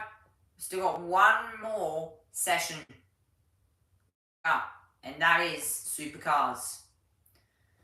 The main event for today, and 3 sessions for these guys. 1 practice session, 1 qualifying session, and 1 race. So, not a bad way to start your Thursday. You want to make sure you stay around, because 5:45 we go racing for Supercars. I'm going to be bringing you every single last moment of it. 5:35 until 6:30 tonight. So another hour of action. Harry Jones, though, dominant, and he was dominant in Sydney, and he's going to continue it. So the safety car is gone. I'm going to guess this is the final lap. This is going to be most likely the final lap of the race. If this isn't, then prove me wrong. But we are time certain for 5:25, so there's not enough time actually for another lap, to be honest. So, Harry Jones, though, look at this man. Dare to compare for another guy like this, Harry Jones. But the green flag is waved. The thing is, will he even put the pedal to the metal? Will he? He will. This is the final lap of the race. Yeah. No. This is not the final lap of the race. Harry Jones is now starting the final lap of the race. Fanning out, Geety down the inside of Jones, side by side into turn 1. They're still side by side. Coming out the other side, Geety takes the lead. Jones, though, that was caught unexpected there for Jones. This is big. Turn 3, be careful. Caught up a bunch of leaves there. Jones, he's struggling now. He caught himself unsurprised. Car off in the background. Someone's off there in the background. I'm going to guess car on the gravel. Not sure. I guess it was a lockup. Fitzsimmons. I think that was Josh Target in the gravel down there. Unless that's a timing issue. That looked to be Josh Target in the gravel.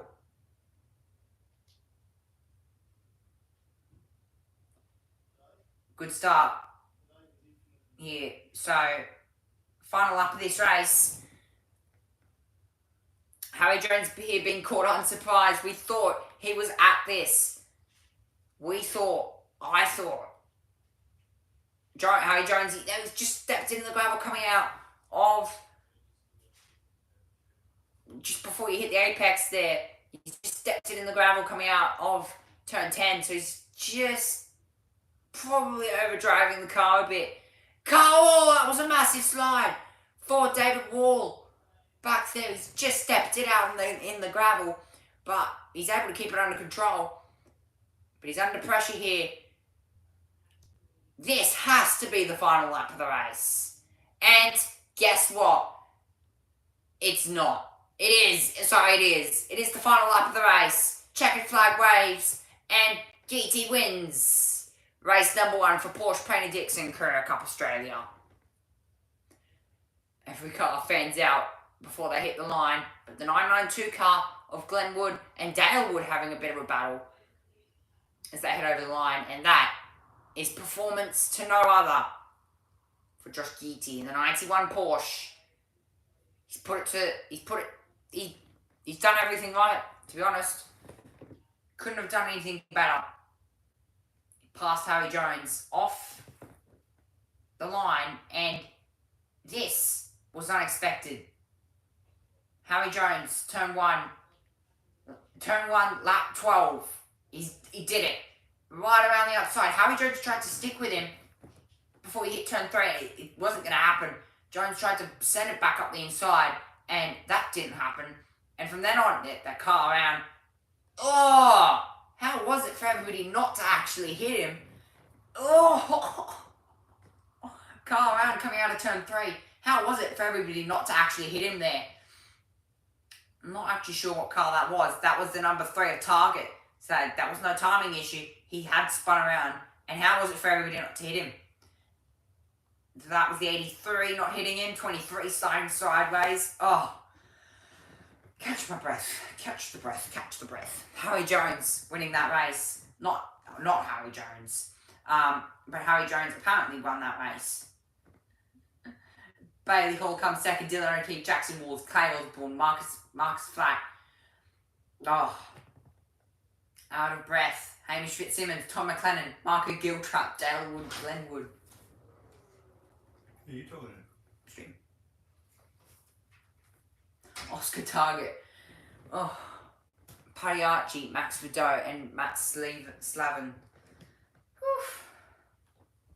Catch the breath. Good start there. Weekend, and the whole family is here this weekend from Walker and Sharon Judy United. It's great to welcome team owner and of course boss of McLaren, Zach Brown. Welcome home, welcome back to Australia. Big weekend for you this weekend. Good to be here. Love Supercars, so excited to watch this race, and big week so far with that Oscar guy that we made an announcement with. Where I see his burgers everywhere, of all things. And no, very excited to be back here. This has been kind of historically the first race of the year in Formula One, until about, I guess, 3, 4, 5 years ago. So it's cool for it to be the first race of the year again, and I think that's the plans for next year as well. Congratulations on the Constructors' Championship. I mean, that was just an amazing fight back and rebuilding the team to where it is now. Everybody reacted back at home base so well. Yeah, it was awesome. It kind of came down to 0.7 of a second in the sense of, Lando had to win after Max took out Oscar at the start. So what seemed like, hey, this might be pretty easy Saturday. Sunday, turn 1 was like, this is a nightmare. And Ferrari, it was great to kind of race Ferrari to the end, two iconic, historic racing teams, and everyone did a great job. But now it's a new season, so we're all starting either tied for first or tied for last, depending on how you look at it. So we got to climb the mountain again. Yeah, well done. Talk about that announcement yesterday. Wonderful to be able to announce that you've done a multi-year deal with Oscar. Have you had an Oscar Piastri since you've been here in Australia? And just give us, I guess, some insight into the young man that he is. He seems very mature beyond his years, but he fits really well culturally into the team. He does. He's done a fantastic job. He's great to work with. He's extremely fast. He's very calm and cool, as everyone sees him come across, but he's very warm, fits into the McLaren family really well, and so it's very clear. We feel we've got the best driver lineup in Formula One. That's why we won the Constructors last year, is we had 2 drivers delivering. So to have the combination of Lando and Oscar are great. And Oscar said, we're all going to have burgers Sunday night. What do you do, Zach, because you've got 2 superstars and they're trying to take points off each other essentially each weekend? What do you do, because Max probably isn't in the same situation as that, or George Russell? So do you establish a different set of rules? I know you talk papaya rules, but what do you do to control that, and how do you get the best from them under those rules? Yeah, first we have to give them a car that's capable of winning, to put them both in a position where they can fight for the championship. Hopefully we've done that this year. We feel like we've had good development on the race car, some real innovation, and winter testing was strong. But let's see this weekend in a few races to see where exactly we are, but we feel strong. And they know the rules. They're great guys. They're great teammates. They have a tremendous amount of respect for each other. We learned last year. We had a couple things I think we would do a little differently, but they race each other hard and race each other fair. So just a lot of common sense, Be nice to your teammate. A little bit nicer than maybe you'd be to the other drivers out there, but they get along great. And I think you saw the level of respect they had for each other in Brazil, when Oscar helped out Lando, and then in Qatar, Lando helped out Oscar. When we came on the radio to Lando and said, it's a little tight, so maybe kind of repay the favor at a later date, and he still did it. So I think that shows how much respect and collaboration we have as a team. And that speaks also to the fact that you won the Constructors' Championship, because you have, that great camaraderie in and amongst the team. In terms of the level of competition, it's always really hard to set expectations at the beginning of the year. 3 days of testing at the beginning of the season doesn't really paint the picture for us, but knowing what you do in the way that you finished last season, the work that's gone in the off season, what are you sort of anticipating the level of competition to be, certainly in the opening phase of this championship? I think we're definitely going to be competitive. That's definitely our expectation. That's what we've, the car did everything that our technical team said it would, so that's great. And that's something that they've been very consistent with since Andrea Stella took over in running the team. And but I think it's going to be an epic season. I think it's going to be unbelievably close. I think our drivers are what made the difference last year. Clearly we had an awesome racing car, but not at all 24 races was it the fastest. And so I think it was Oscar and Lando that made the difference. So, last year, 7 different multiple winners, 4 different teams. I think you're going to see that again. And hopefully we'll come out on top. Absolutely. Let's come home here. There's lots of exciting things happening at Walkinshaw and Andretti United. Toyota are coming into the championship from 2026. How important was it for you guys to be able to represent a brand new mark in the series? I think it's great for us. I think it's great for the sport. I think it's great for the fans. Toyota's got a rich history in racing. We want it to be a works team. Very proud of our relationship with Ford. So, we are very focused on making sure we get as many wins as we can this year for Ford and ourselves. And I think it just talks to the strength of Supercars that we have, 3 healthy, very committed manufacturers that, obviously Ford getting a new team. I think it shows how competitive things are, and we're excited, very excited. And what about in terms of the way the season shapes up? Because it's always hard to finish a year with Ford and do a good job with the Mustang program, whilst in parallel you're working hard on the Toyota Supra. Have you had some meetings about that? You're obviously going to stay in Melbourne after this weekend. Is there a sort of a policy around how you do that? And have you got another assignment in terms of the engineering group to be able to do the Toyota gig?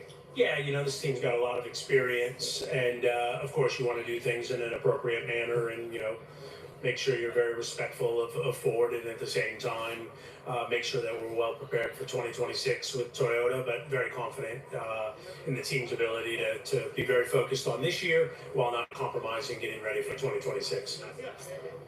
In terms of your driver lineup, Chaz Mostert is a superstar. We know that every time he's in the car. It hasn't quite worked out for him today. He's got a bit of work to do off the back of the grid this afternoon, but Ryan Wood has been really focused on his fitness coming into the season. You can see that.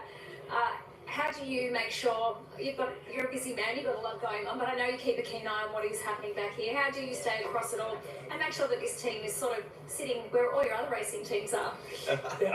Not a lot of sleep. The nice thing about all these different time zones are I can kind of watch them all. I'm in constant contact with Ryan and Bruce. Bruce has done a fantastic job in constant contact with the drivers, so I definitely pay close attention. At the same time, they do just fine without me, so I'm here to support in any way I can, but they don't need me. I need them more than they need me. If you go back to F1 just for a second, if you think about the start of the year and you sit around and you do your briefings and you talk about how you're going to approach the season, is Max the hardest one to beat, or is Leclerc the hardest one to beat, or what's going to happen with Hamilton coming into Ferrari? I think kind of all of the above. Max is unbelievable, and he can work magic in the race car, so he's on the list of watch-outs. I think Ferrari's going to be very strong. They have a lot of stability. Charles drove brilliantly last year. I think Lewis, he won 7 world championships by accident, so you got to pay attention to him. The Mercedes looks very strong. George is driving really well. I think Kimi's going to be a threat, and while he's a rookie, he'll probably have a few challenging weekends, but he's going to win some races this year. And same thing with Liam Lawson. He's a big talent. So those are the obvious ones to look out for. But I think with how close the sport is, Williams looked pretty strong, very strong over winter testing. So we got to see what happens this weekend, which will just give us an indication. But I don't think it's a definitive indication because the weather will be different. It might even rain on Sunday is what it looks like. So all we can do is control what we're up to and focus on ourselves and try and beat whoever's around us. You mentioned the weather. We like to turn on the sunshine for you guys when you come out from a European winter, but there may be some rain on Sunday. It's looking like there's going to be a fair amount of precipitation. How does that suit you guys, and how does it change the game for Sunday? Well, all kind of really depends on how we qualify. Of course, if we're super fast and we're right towards the front, then you don't want the jeopardy of weather. And you have 6 rookies, so you got some walls around this place. And then, of course, if you don't qualify as well as we hope, then you kind of like the rain because you want something to fall your way. So hopefully it's the first scenario, which is we're right towards the front, but Oscar and Lando are awesome in the rain, and if we're quick in the dry, I'm sure we'll be quick in the rain, and it'll be exciting for the fans either way. Chaz is the gun in the rain also, so there's a lot of Kiwis too. Ryan Wood's pretty good in the wind too, so it's going to be a ripper. They're saying 90% chance of 10 to 20 mil, so it could be really wild. Yeah, it's certainly good. Can you believe the crowd here today? 80,000 through the gates on Thursday. Can I only imagine what it's going to be like over the course of the weekend? I showed up this morning and was like, is it Friday? What's everyone doing here? And everyone's here to watch supercar races because that's the only thing that you can watch, today as far as, can't see Formula One, so I think it talks to how awesome this crowd is here in Melbourne. And yeah, well, actually I got to learn how to pronounce that right. I got called out for that last year. Yeah, it's Melbourne, right? Melbourne. Yeah, see, okay, there we go. See, at least I caught myself this time. Only because I got yelled at last year. I can hear the Aussie twang in your voice there. Well done.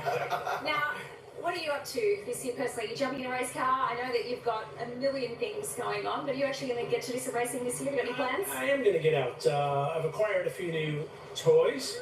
Most recently, Emerson Fittipaldi's 1971 Formula 2 car, which is pretty cool because I'm a big MO fan. Of course, I have a supercar that I take out every once in a while. I had that out in Spain earlier this year. Let some of the guys drive it. It's a fun car to race. So I'll get out about 4 or 5 times a year. My next outing will be in Paul Ricard. There's a Formula One festival going on, so I need to keep fit. And Bathurst, are we going to see you out here for any more Supercars races this year? I'm going to try and tag along to the Abu Dhabi race, so I'm going to get to at least one more, maybe 2, in between our IndyCar schedule, our Formula 1 schedule, this schedule, our Formula E schedule, and then I like to sneak in a few myself, but yeah, I definitely want to get to at least one more. We know you are a very busy man. We really appreciate you taking some time out to catch up with us. Good luck this weekend for McLaren, but also for these boys this afternoon. Thanks so much. Thank you very much. Of course, we're counting down to race start here at Albert Park, and it's Brock Feeney who will start from the front row of the grid this afternoon. Mark Skate did a brilliant job in qualifying earlier today to take back-to-back poles for the weekend. The big question is who will be able to catch him.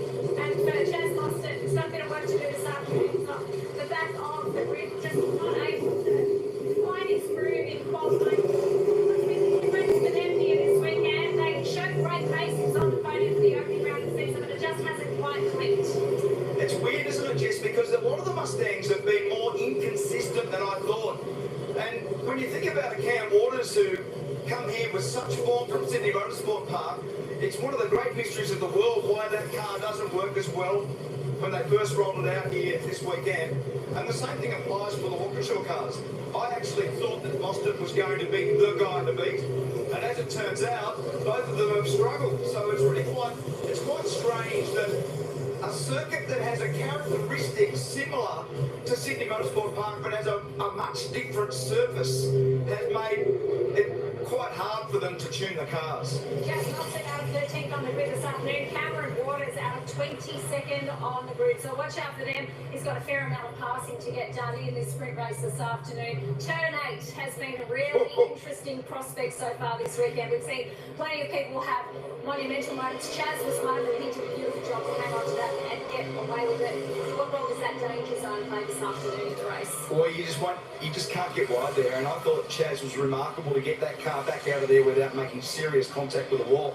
I looked at the left-hand rear guard, and it's actually just got a little gravel rash on the fence, but he did a really good job. We saw Wood there, we saw Davison, we saw Feeney earlier on, so we've seen 5 or 6 of the very best operators make that mistake in that spot, and it's fast.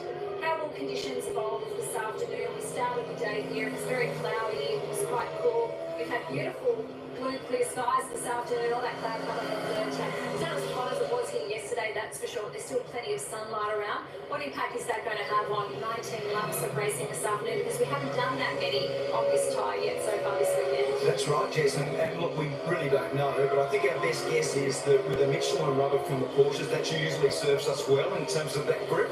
The second thing that will happen is there'll be some more shaded areas this afternoon. One of the real tricks at Albert Park is that the braking area into turn 3 is shaded with trees lining the racetrack down there. So it's completely dark, it's basically shaded out. So there'll be some areas where the grip will be up compared to what it was earlier, and there's other areas still because of the other racing that's been out there. There's been cars off the road and there's debris off the end of the fences and stuff, so there's going to be a bit of drama if you get wide. Great qualifying performance from Cameron Hill across both qualifying sessions today. He's on the line as he heads out to the grid. Hey Cam, congratulations on your best ever qualifying in Supercars. How are you feeling ahead of this one this afternoon? Feeling pretty good, yeah. That was a pretty cool way to start the day. Obviously I went 3rd and then 2nd, so that was good. Yeah, hopefully we can have a good race.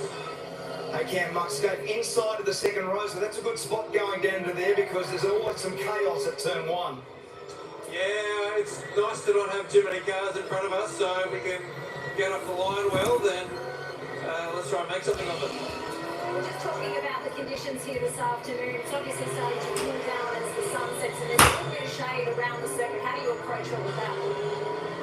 Yeah, it'll be interesting. Obviously, the UV's starting to drop, so this is probably going to be the kindest race on the tyres this weekend. So we'll just give it everything and see how they hang on. We're looking at what we thought was going to be negative degradation. We actually thought that the tyre would hang in reasonably well. Have you got any clue? Did you do a run earlier on today in practice? No, I've got no clue, mate. No clue at all. So I'll let you know in an hour's time. Terrific. We'll check in back with you then. Just tell us what it means to be competing on the same stage stages, Formula One, you guys get to start alongside the Formula One pit lane. We've seen a lot of familiar faces here today, and the crowd is awesome. Yeah, I can't believe the crowd. I was up at the podium doing an interview, and there's just thousands of people here already. So, no, it's an awesome event, and we love racing here. Have a great run this afternoon. Thanks, Cam. Good luck. Thank you. Cameron, you're doing a terrific job for Matt Stone Racing to be at the pointy end of the grid, and he actually went on with it in qualifying. We made the comment a little earlier that it was probably he and Brock Finney that were the only two that were consistent across both of those qualifying sessions today. How does he convert it into a podium? You've got to walk it off the line, Jess. It's on the inside of the road. It's a good spot, but he's got to be able to get it off the line, and I reckon for Cam, it'll be a high-pressure start. We cannot wait to see this contest, though, between the teammates of Rebel Lampole Racing Team. Brock Finney and Will Brown, they've got some points to make up. Cameron Waters did a brilliant job in the opening round to take maximum points, 60 points back to Will Brown. How did I get into the fight this afternoon? It's time to find out as we go racing here at Albert Park. Thursday, yeah, they're right.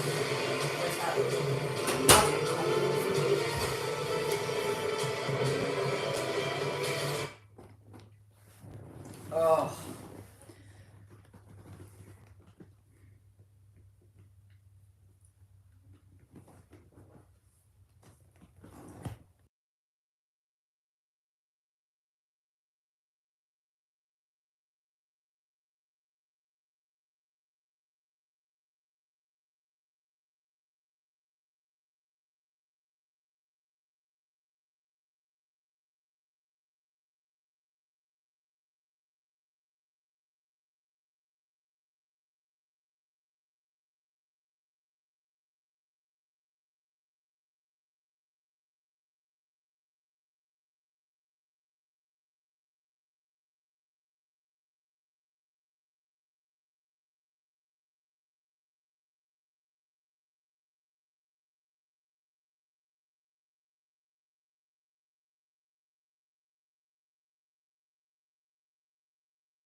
Here we go.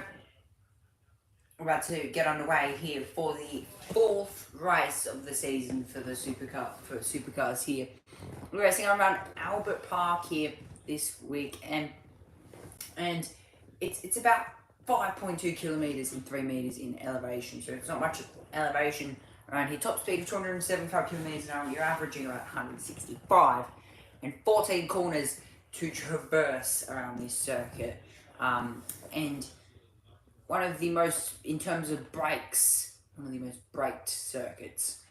James Courtney and Aaron Cameron line up 24th and 23rd on the grid. Cameron Waters and Thomas Randall.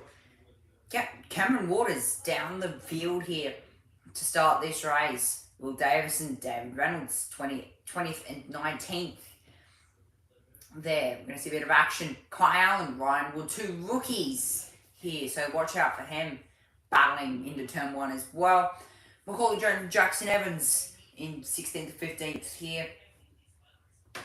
Also along with Bryce Ford and Chaz Mostard. So those two also quite competitive. Watch out for them into turn one. Nick Percat, Cooper Murray. Cooper Murray coming off a Super 2 championship and now hoping to convert that this year. Anton Di Pasquale, James Golding as well in 10th, 9th and 10th. Andre Hamilton and Richie Stenaway, 8th and 7th on the grid.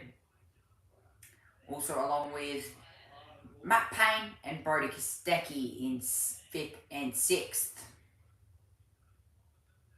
Jack LeBrock and Cameron Hill, surprise for Jack LeBrock to be up there in 4th. Hasn't had that much pace lately. Will Brown, Brock Feeney, Red Bull 1-2, starting the 2025 season. Starting it off strong for Red Bull.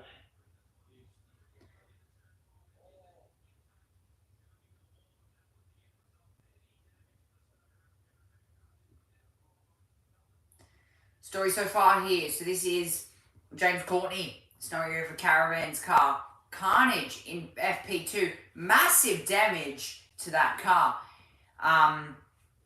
Not exactly what he needed though. Brody Kostecki off and in the kitty litter, more or less, down there at turn 1 and end up banked down there. Brock Feeney though, he's grabbed 2 pole positions and he's hoping to grab a few more along with a race win, hopefully, to start off his Melbourne weekend in style. But for James Courtney, it is not convenient. He's still in the pit lane down there and still getting that car repaired. But it is time here. Supercars about to kick underway here. So the formation lap is, I'm guessing there's a formation lap. There probably is about to be a formation lap. So as we stand by here for probably what is yet to be quite an exciting race to kick off the first race for 2025. Beanie pulling off, and here we go. Formation lap underway here. So now it is important here to get as much tyre temperature, as much brake pressure, enough tyre pressure into those tyres, and hoping to also convert the cars off the line and into turn 1. We're about to get quite an epic race.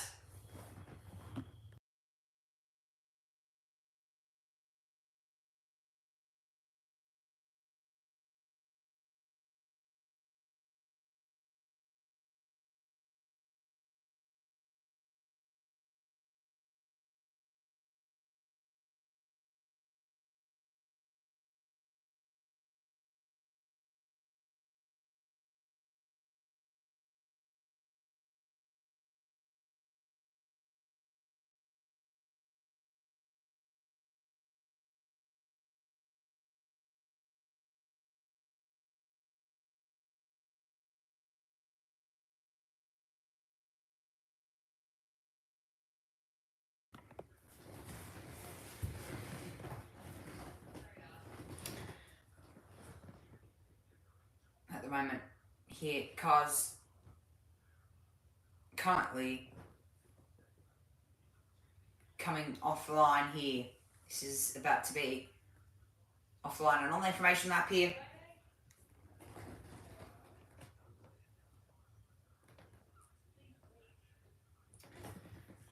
We're about to get quite an interesting race here as the cars run around through turn 8 now. We had a few incidents down here at turn 8.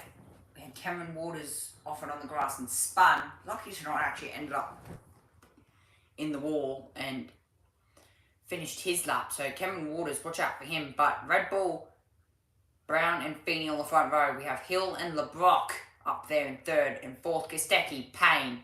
We also have Stenaway, Heimgartner up there, James Golding up there in 9th, Winterbottom 10th. We have Cooper Murray, LeBrock's teammate, down there in 11th. So that's not a bad starting spot for him at the moment, and there's about to be plenty of action here for the first race, and a race on Thursday gives us a bit more action, a bit more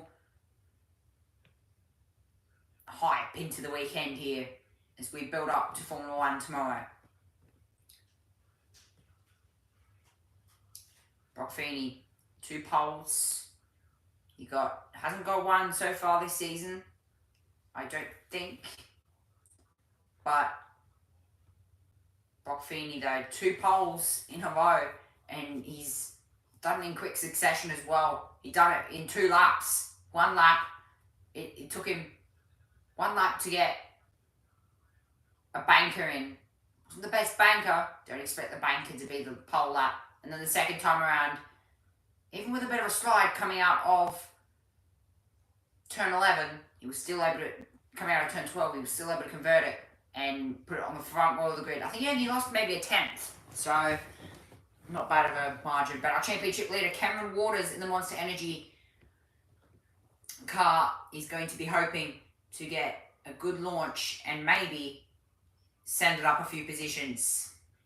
We have an epic race on Saturday in Sydney Can we get the first race as epic as what it was? Zach Brown there looking on next to Ryan Story. Brock Feeney though. Engines rev. We're about to get all lights on. Green flag at the back of the field. Here we go. The 2025 the MSS Security Melbourne Super Sprint 500 lights. And we head to race number 1 of the weekend. And it's a beautiful start for the 2 Red Bull cars off the front of the grid. Feeney, Brown, they convert their way into turn number 1. And it's not a bad start here, but are they all fan into turn 1? This didn't end well in the Porsche race just a few moments ago. Somehow, these guys are able to get it through into turn 1. There's no damage, no spins so far. But they're being a bit more cautious here than what we just saw. LeBlanc looking down the inside of Cameron Hill. It didn't work for him there. Davison side by side with, not sure who that was. That was Matt Payne.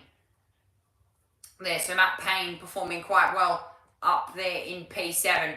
But a beautiful start so far, and the cars run through in turn 6 and filing their way through. And it's a beautiful start for the 2 Red Bull cars. It's Brown, I think it's Brown leading.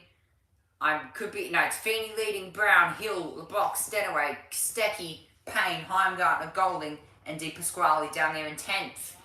Just holding on to 10th position at the moment for Di Pasquale. 19 laps. Shortest race we've had so far. And it's working for us here.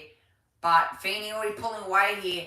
And better strategic play going on here between the 2 Red Bull cars, and Hill putting pressure onto Brown. This is a good start here from Hill. It was under a bit of assault from LeBlanc earlier, but at the moment it seems to be not too bad. LeBlanc just sort of dropped off a few tenths here, and he's just falling into the clutches of Golding here on this opening lap. So smooth so far. Nobody in the gravels. Mostyn looking up the inside. Heimgartner dropping down the field. There might be a problem with the number 8 of Heimgartner dropping down the field. And no, that is just a timing glitch there. But not a bad start. Down into turn 1 for lap number 2. And not too bad for a start. 88, Brock Feeney leading by a second so far. Hill looking up the inside of Brown. Brown covers into turn 3. LeBlanc. And you've got Stanaway up there. Best qualifying so far this season. And he's put it in a good position here to score maximum points for himself here today.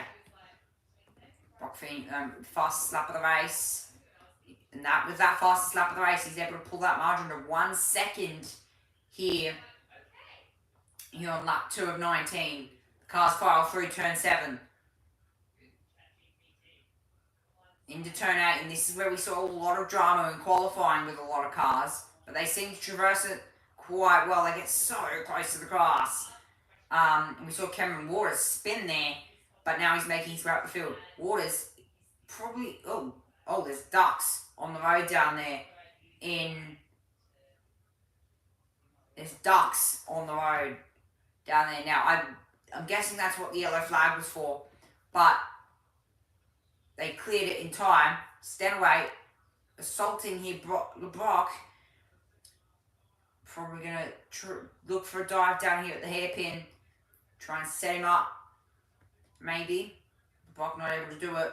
But Wood down the inside, and that is Wood looking up the inside. Down there at the hairpin.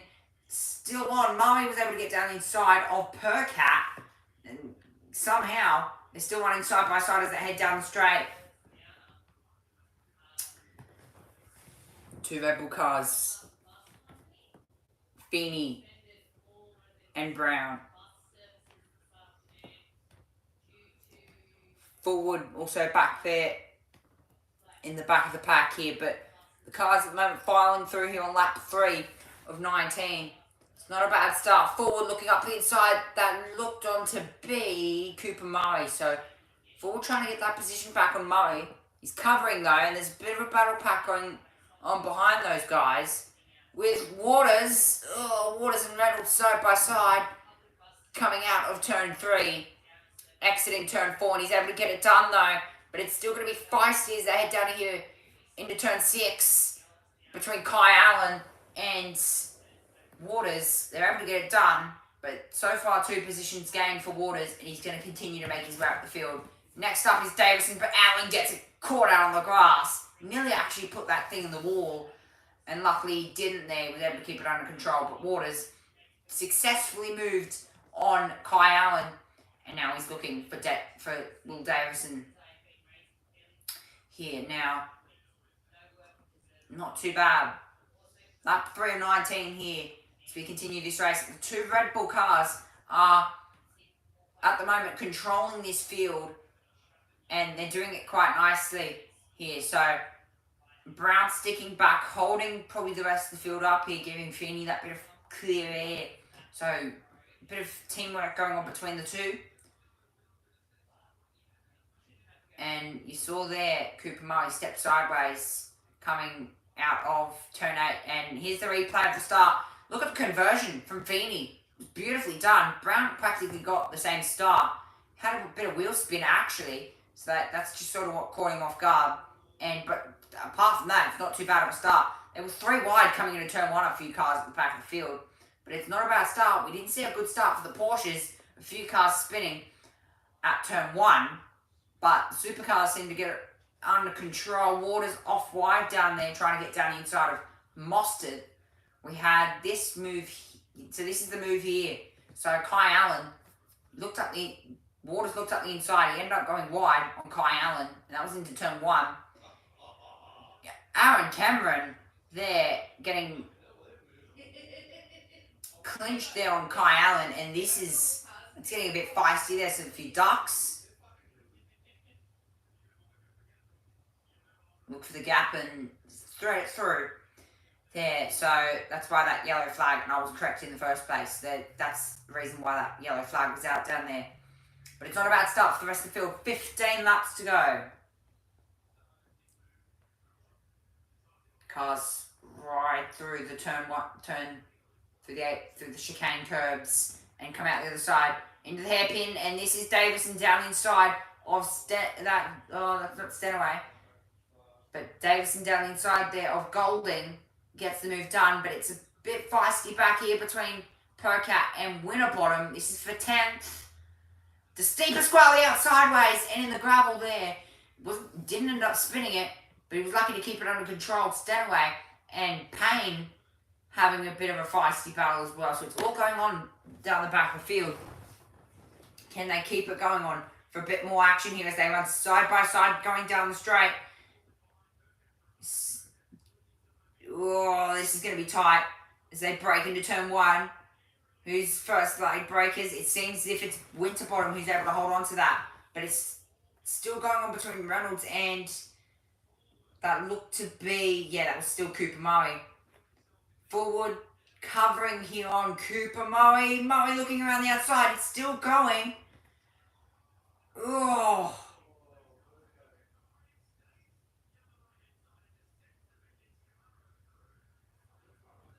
Close there between Murray and still side by side between Murray and Percat. Percat out on the grass, and that was close. Murray had practically pushed him wide the whole way through. That was as close as you can get it. Percat. Now, he's looking, still looking on the back of Percat. It's still quite tight, and behind him is David Reynolds. So Reynolds also under assault from Randall. Randall under assault from Waters. Waters under assault from Davison. Davison under assault from Jones. And Jones under assault from Allen. So it's practically from 14th back, this battle pack here. So one makes a mistake, the other drains in. That's practically what this is here. Bit of a feisty battle here, but at the moment it's still Feeney, Brown, Hill, LeBock, Kostecki, Payne, and Kostecki to recover from the spin the lock-up that he had heading into turn 1 in quali. He hasn't done a bad job, but bring out the red flag and banked his fastest lap. Here's Heimgarten and Percat side by side. Forward slide sideways, and it's on as they head into the final corner. It's still going to be on. Waters looks to the outside on the dirty side of the road. Not a good idea. There's not enough grip out there to make a dive. Waters, will he make a dive though? He does on Randall. Side by side, turn one. Does it end up well? Oh, just. And they're just able to hold on. We can't turn away from this battle without there being something happening. It's feisty. And it's getting heated as well between these guys. Forward looking up the inside of Waters. Macaulay looking up the inside of Forward. Also looking up the inside of Davison. So everybody's everywhere. Heimgartner and Murray side by side. Heading, keeping it rolling here. Murray and Heimgartner side by side there.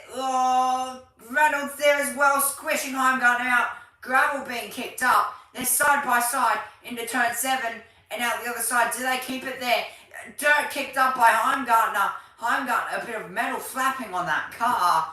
Side by side from everybody here. Good racing. Heimgartner, Davison. Also, now Davison's in this. Heimgartner's dropping, by the way. He's down to 17th, so he's been caught out. He's slacking at the moment. And it's just not working for him, though. But that piece of metal there that's in the gravel is probably from Heimgartner. So, lap 6 of 19. Forward looking up the inside of Davison. Does it end out well? It does. Davison gives him the room. Forward rides the curb. And somehow gives him the room. Davison forward, side by side. Oh, God. That never ends well. Forward end up sideways. David and Randall. Reynolds and David. Waters giving Reynolds a bump. And it's going to be on here. Waters is going to look up the inside of Reynolds here. Allen around. Kai Allen around. At the final corner though. Heimgartner looking up the inside. Around the outside for Heimgartner. They're side by side. It's going to practically end up 4 wide. Reynolds are sideways. Nearly spun. But it's 3 wide now coming out the other side. This is not going to end well. Heimgartner, Reynolds and Davison. Oh, so close. Who prevails? Reynolds. Sideways coming out of the corner. Someone's off. 2 people off. 2 people off. And that is the Cool Drive car. Oh my God. Heimgartner side by side. 3 wide. That was 3 wide into turn 1. Every person there. Yeah. Car 3 banked. And that is Alan Cameron. That is Cameron and Kai Allen off. Now, dust being kicked up. This will be a safety car. So, that's not the first time we've seen a car bank down there at turn 1. Meanwhile, oh my God, Brockfini's still leading. Who would have thought? Safety car deployed, and I get a chance to catch my breath. Safety car deployed, and action aplenty between, well, from about 11th onwards, there was action there. And now that there's a safety car, I'm going to have to catch my breath even more because there's going to be more action off the safety car. But that is Alan Cameron's day over and he's out of this one. But, so, the thing is I'm guessing that all unfolded between Kai Allen and Cameron. So, take a look here. So, initially, it was Randall. This is all started by Randall, by the way. Randall down the inside, giving Reynolds a push, and then you'll see Reynolds gets a bump from Waters because he brakes a bit later than normal. So Reynolds gets a bump. He now has a bit of metal hanging off the edge of that car. Meanwhile, at the pack, Jones and Allen collide, and this is how Allen spins, by the way. Gets out the dirt, actually smacks the wall quite significantly, and spins. So just have to be careful that there's not more than just panel damage. Reynolds and Randall, though, side by side, this guy's getting a good biff and barge between each other. And then Kai Allen, you'll see in the background, spinning, coming off and just smacking the wall a little bit. But by the way, they're still going to end up side by side, heading down into turn 1. Oh my God, Kai Allen, though, he ended up in the fence, but he was able to end up keeping that car retrieved. It was actually Macaulay Jones and Cameron in the gravel, but Macaulay was able to get it out there. Alan Cameron, what he should have done is try and keep the car moving, but that gravel is quite deep, so understandable if he didn't actually keep the car moving. But nah, he just wasn't able to keep it moving there. But not worth it. Not really worth it there. James Courtney loving the action as well. Sits there and smiles at the camera, but good start here. Lap 8 of 19. Brock Feeney, Brown, Hill, LeBrock, Kostecki, Payne, Stanaway, Mostert, Golding, Ryan Wood, and De Pasquale. Your top 10.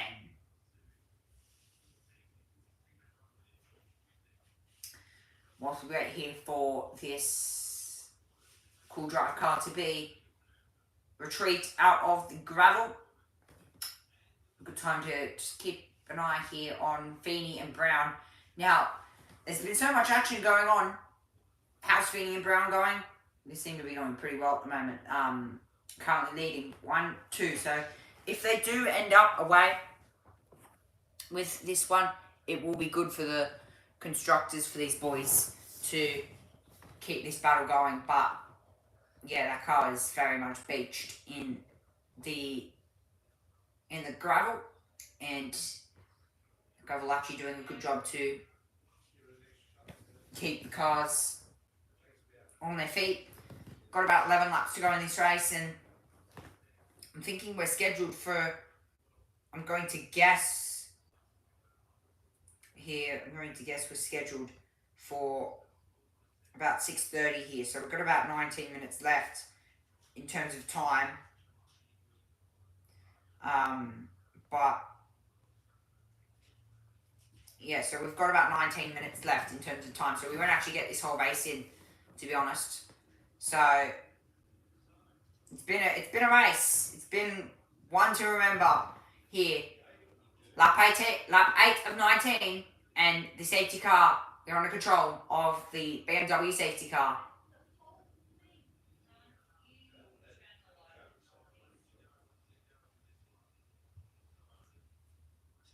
Feeney and Brown at the moment leading this race. We're under control of the safety car at the moment.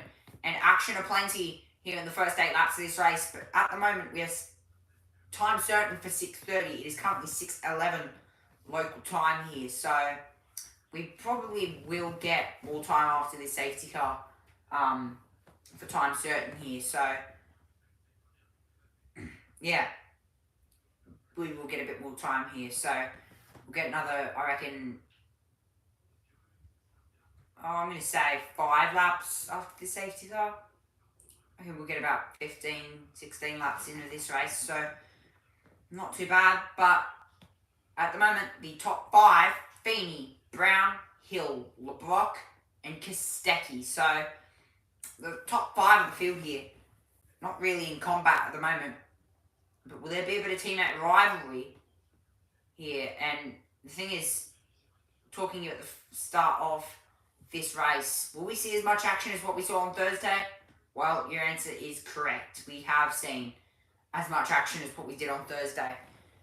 But what this will also do is this will put a dent in Cameron Waters' championship here in terms of leading. But he's won all races in Sydney, except maybe, he's won every race so far this season. He's bagged every single point possible. So Waters in the mud a little bit here, and he's got to get himself out of the mud, because at the moment he's down in 14th, but he has moved up from 23rd. So this is a good start from Waters, but he's got a bit of a way to go, but he's starting a bit further up. He's starting 6th in tomorrow's race, which I'll be bringing you live right here. I'll be live from 3:30, and we're going to be giving you all the action from down in the pit lane.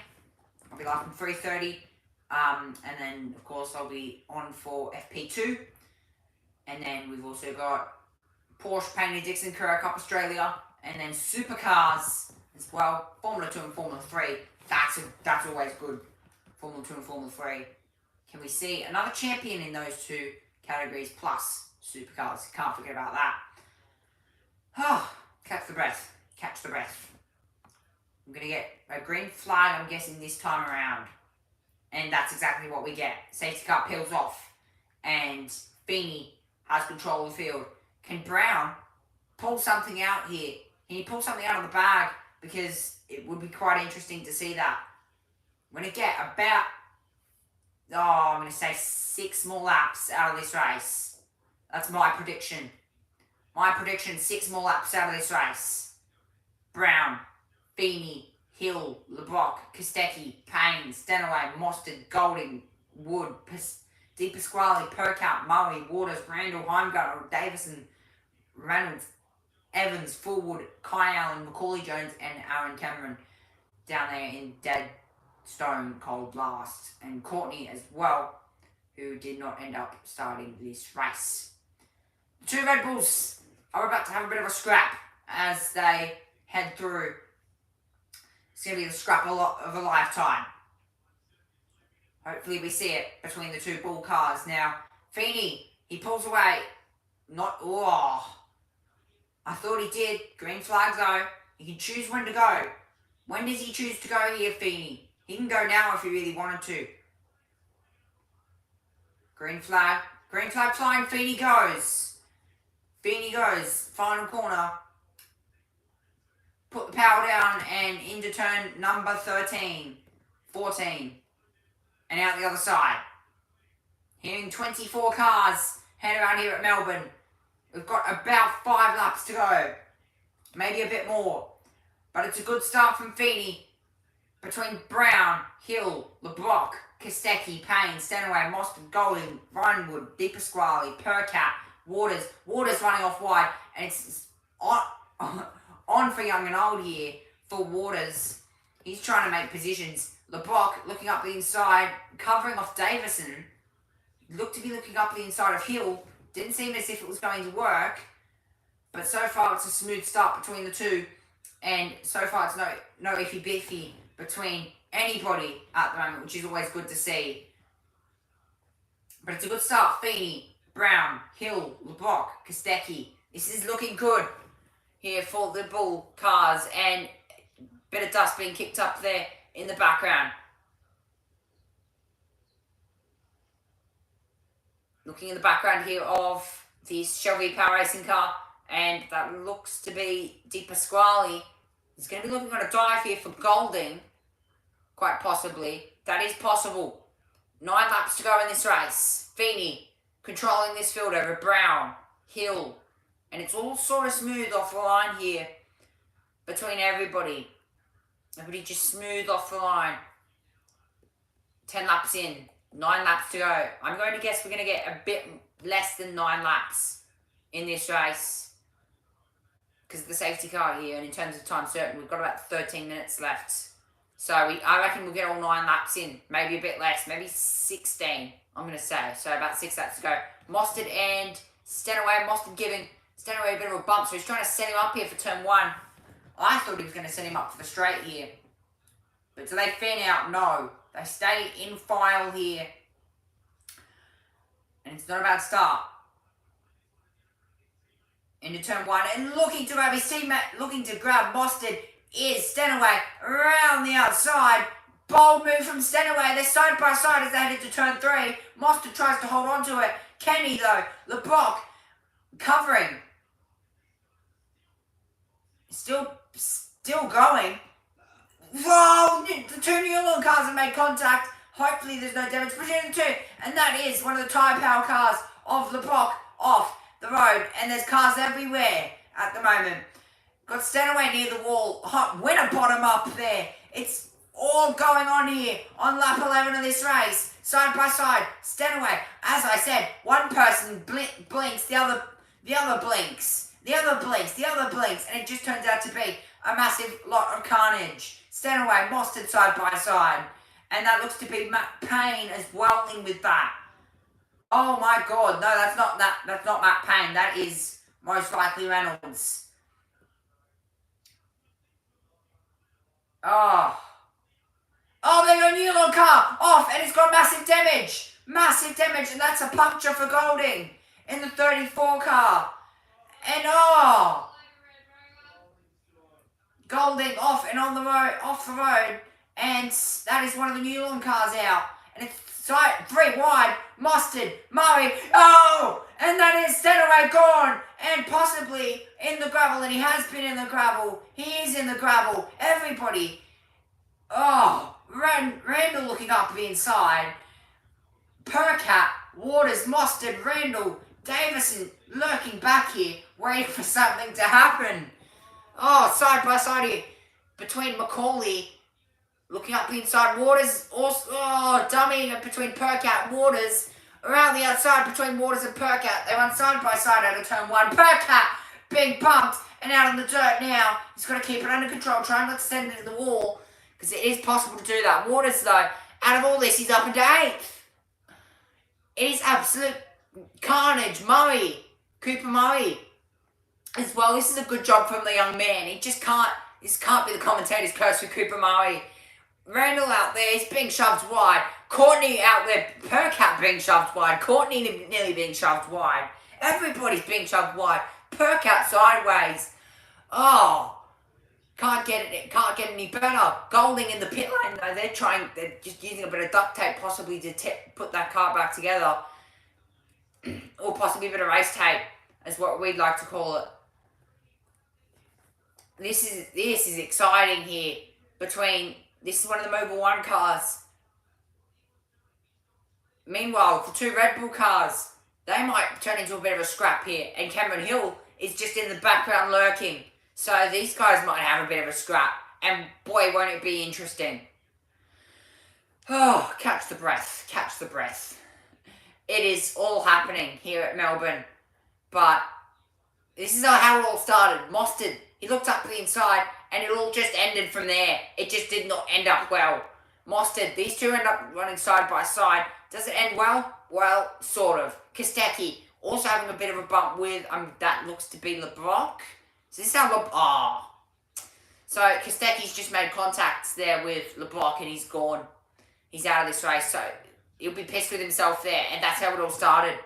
And it all started back here, and with one of the Newland cars, punctured tyre. So that tyre's blown. That right front tyre's blown, and he's... Oh, that's... Oh, okay. Yep, that's answered my question. Oh, so he's ran the curb, and it's practically just sent him off. It's sent him wide.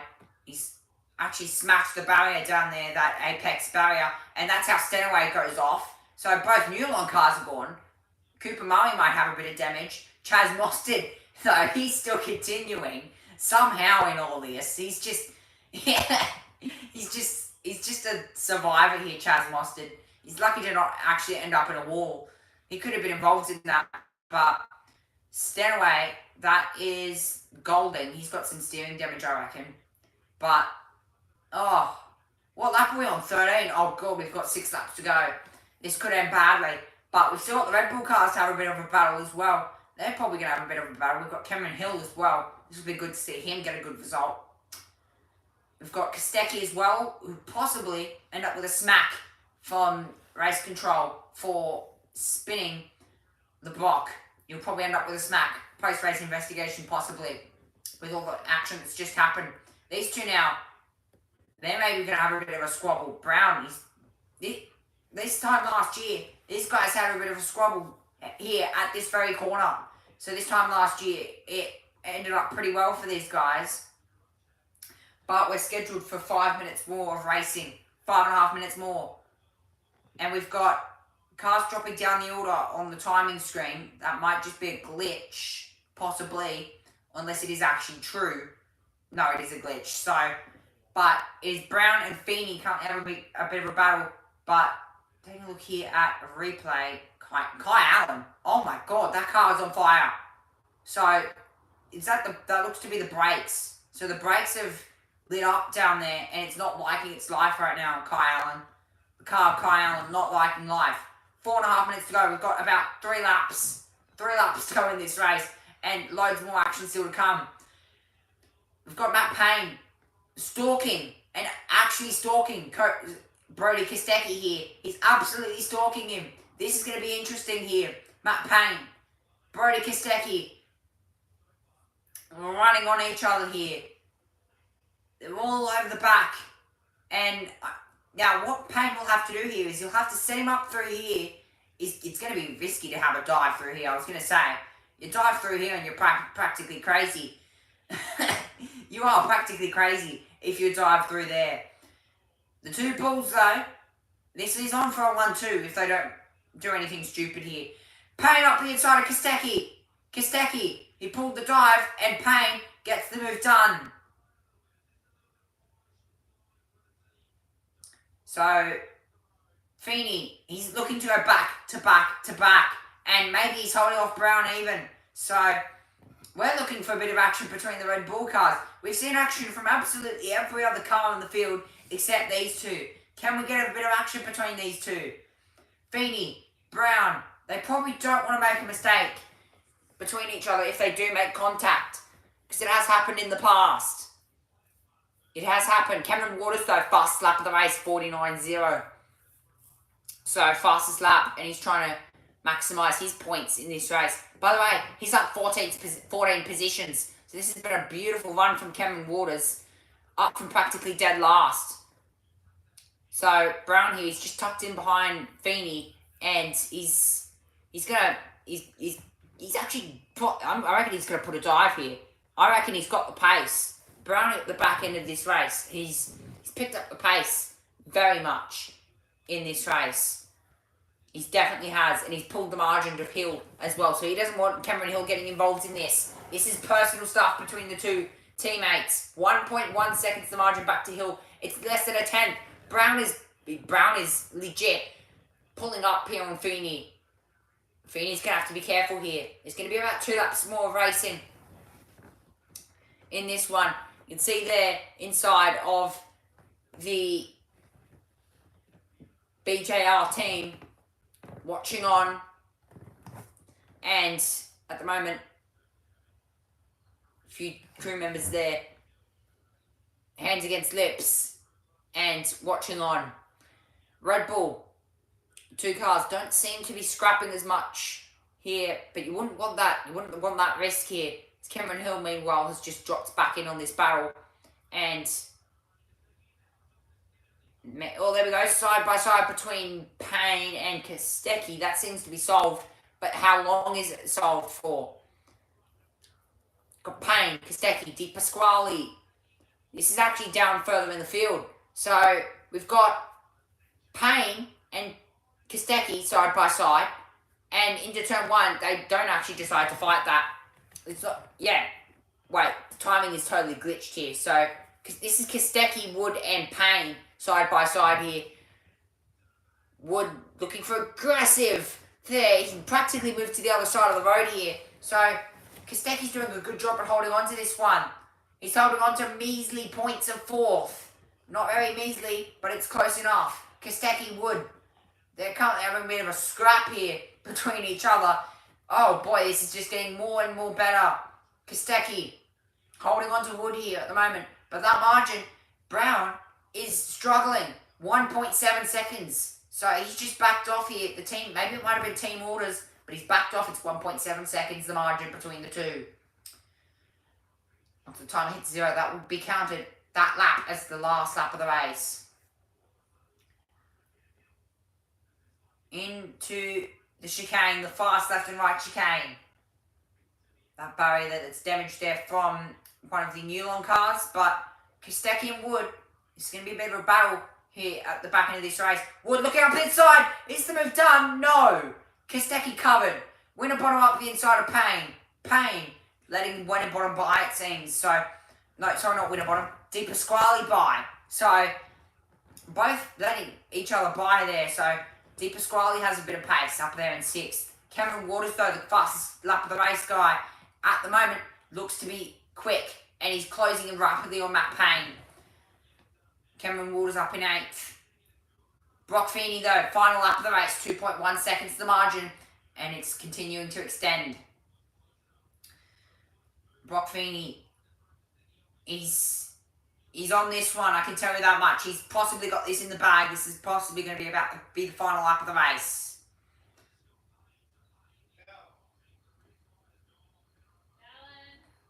Ryan Wood here looking up inside Kostecki. Oh, is it going to be done? No. Kostecki's still covering. That young man of Ryan Wood is absolutely threatening to pull on Kostecki. This is going to be close between the two. Ryan Wood, right there. Right there. Kostecki's not giving up on covering here. He's not going to let Ryan Wood by until the last minute. And there's smoke everywhere. Smoke signals between the two. And who is that? Meanwhile, Mostert up the inside of Davison. Davison being passed by Mostert. So Mostert up into 11th now. The smoke screen's back at turn 1. It's absolutely happening here on the final lap of this race. Buffini though. Round of applause for this man. Final apex for this man.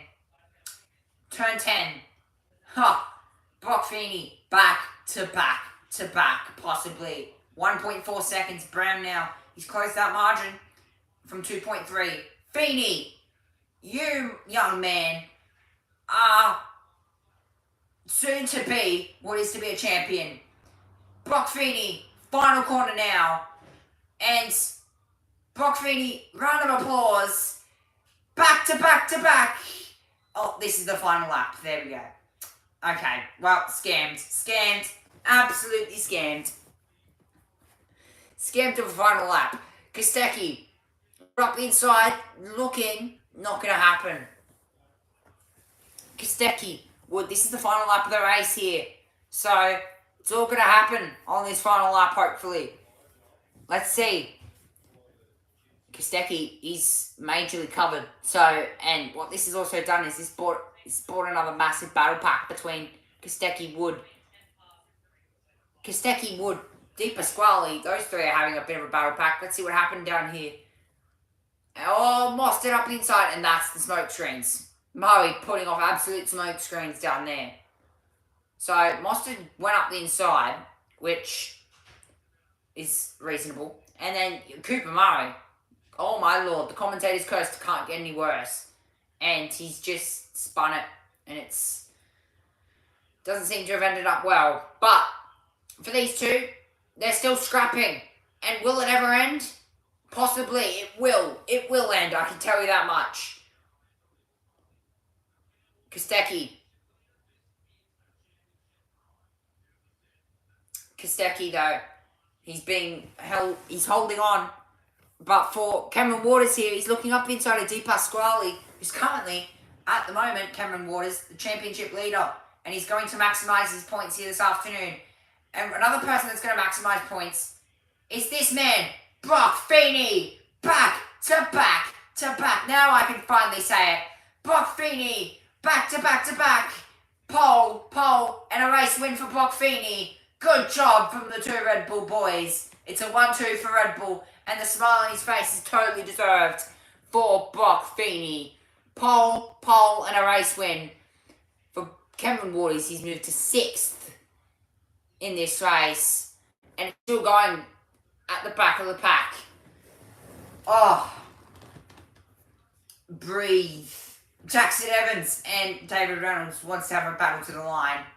That's not going to happen. Enough action for one day in this race. Woof. It's there. The tension is there. But Brock Feeney is a race winner of 2025. One of his first race win, actually, for the season for Brock Feeney.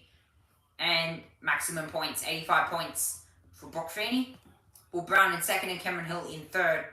So, good start to the season for these guys and exactly what they needed. Exactly what he needed for Brock Feeney. And he looks on, waves to the camera, and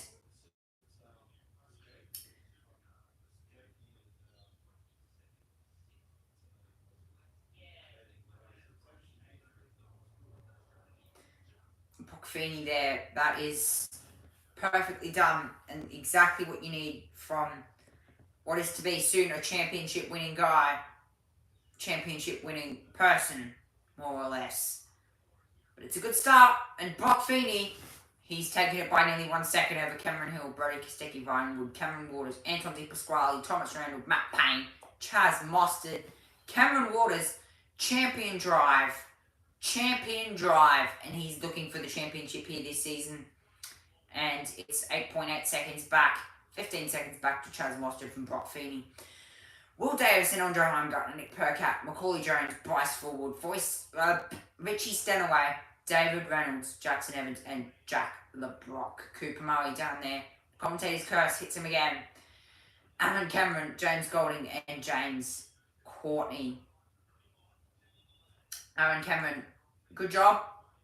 Maximised every part of that. And he done everything possible. Everything he needed to maximise every point possible. Action done for the day. But the action still continues for the podium.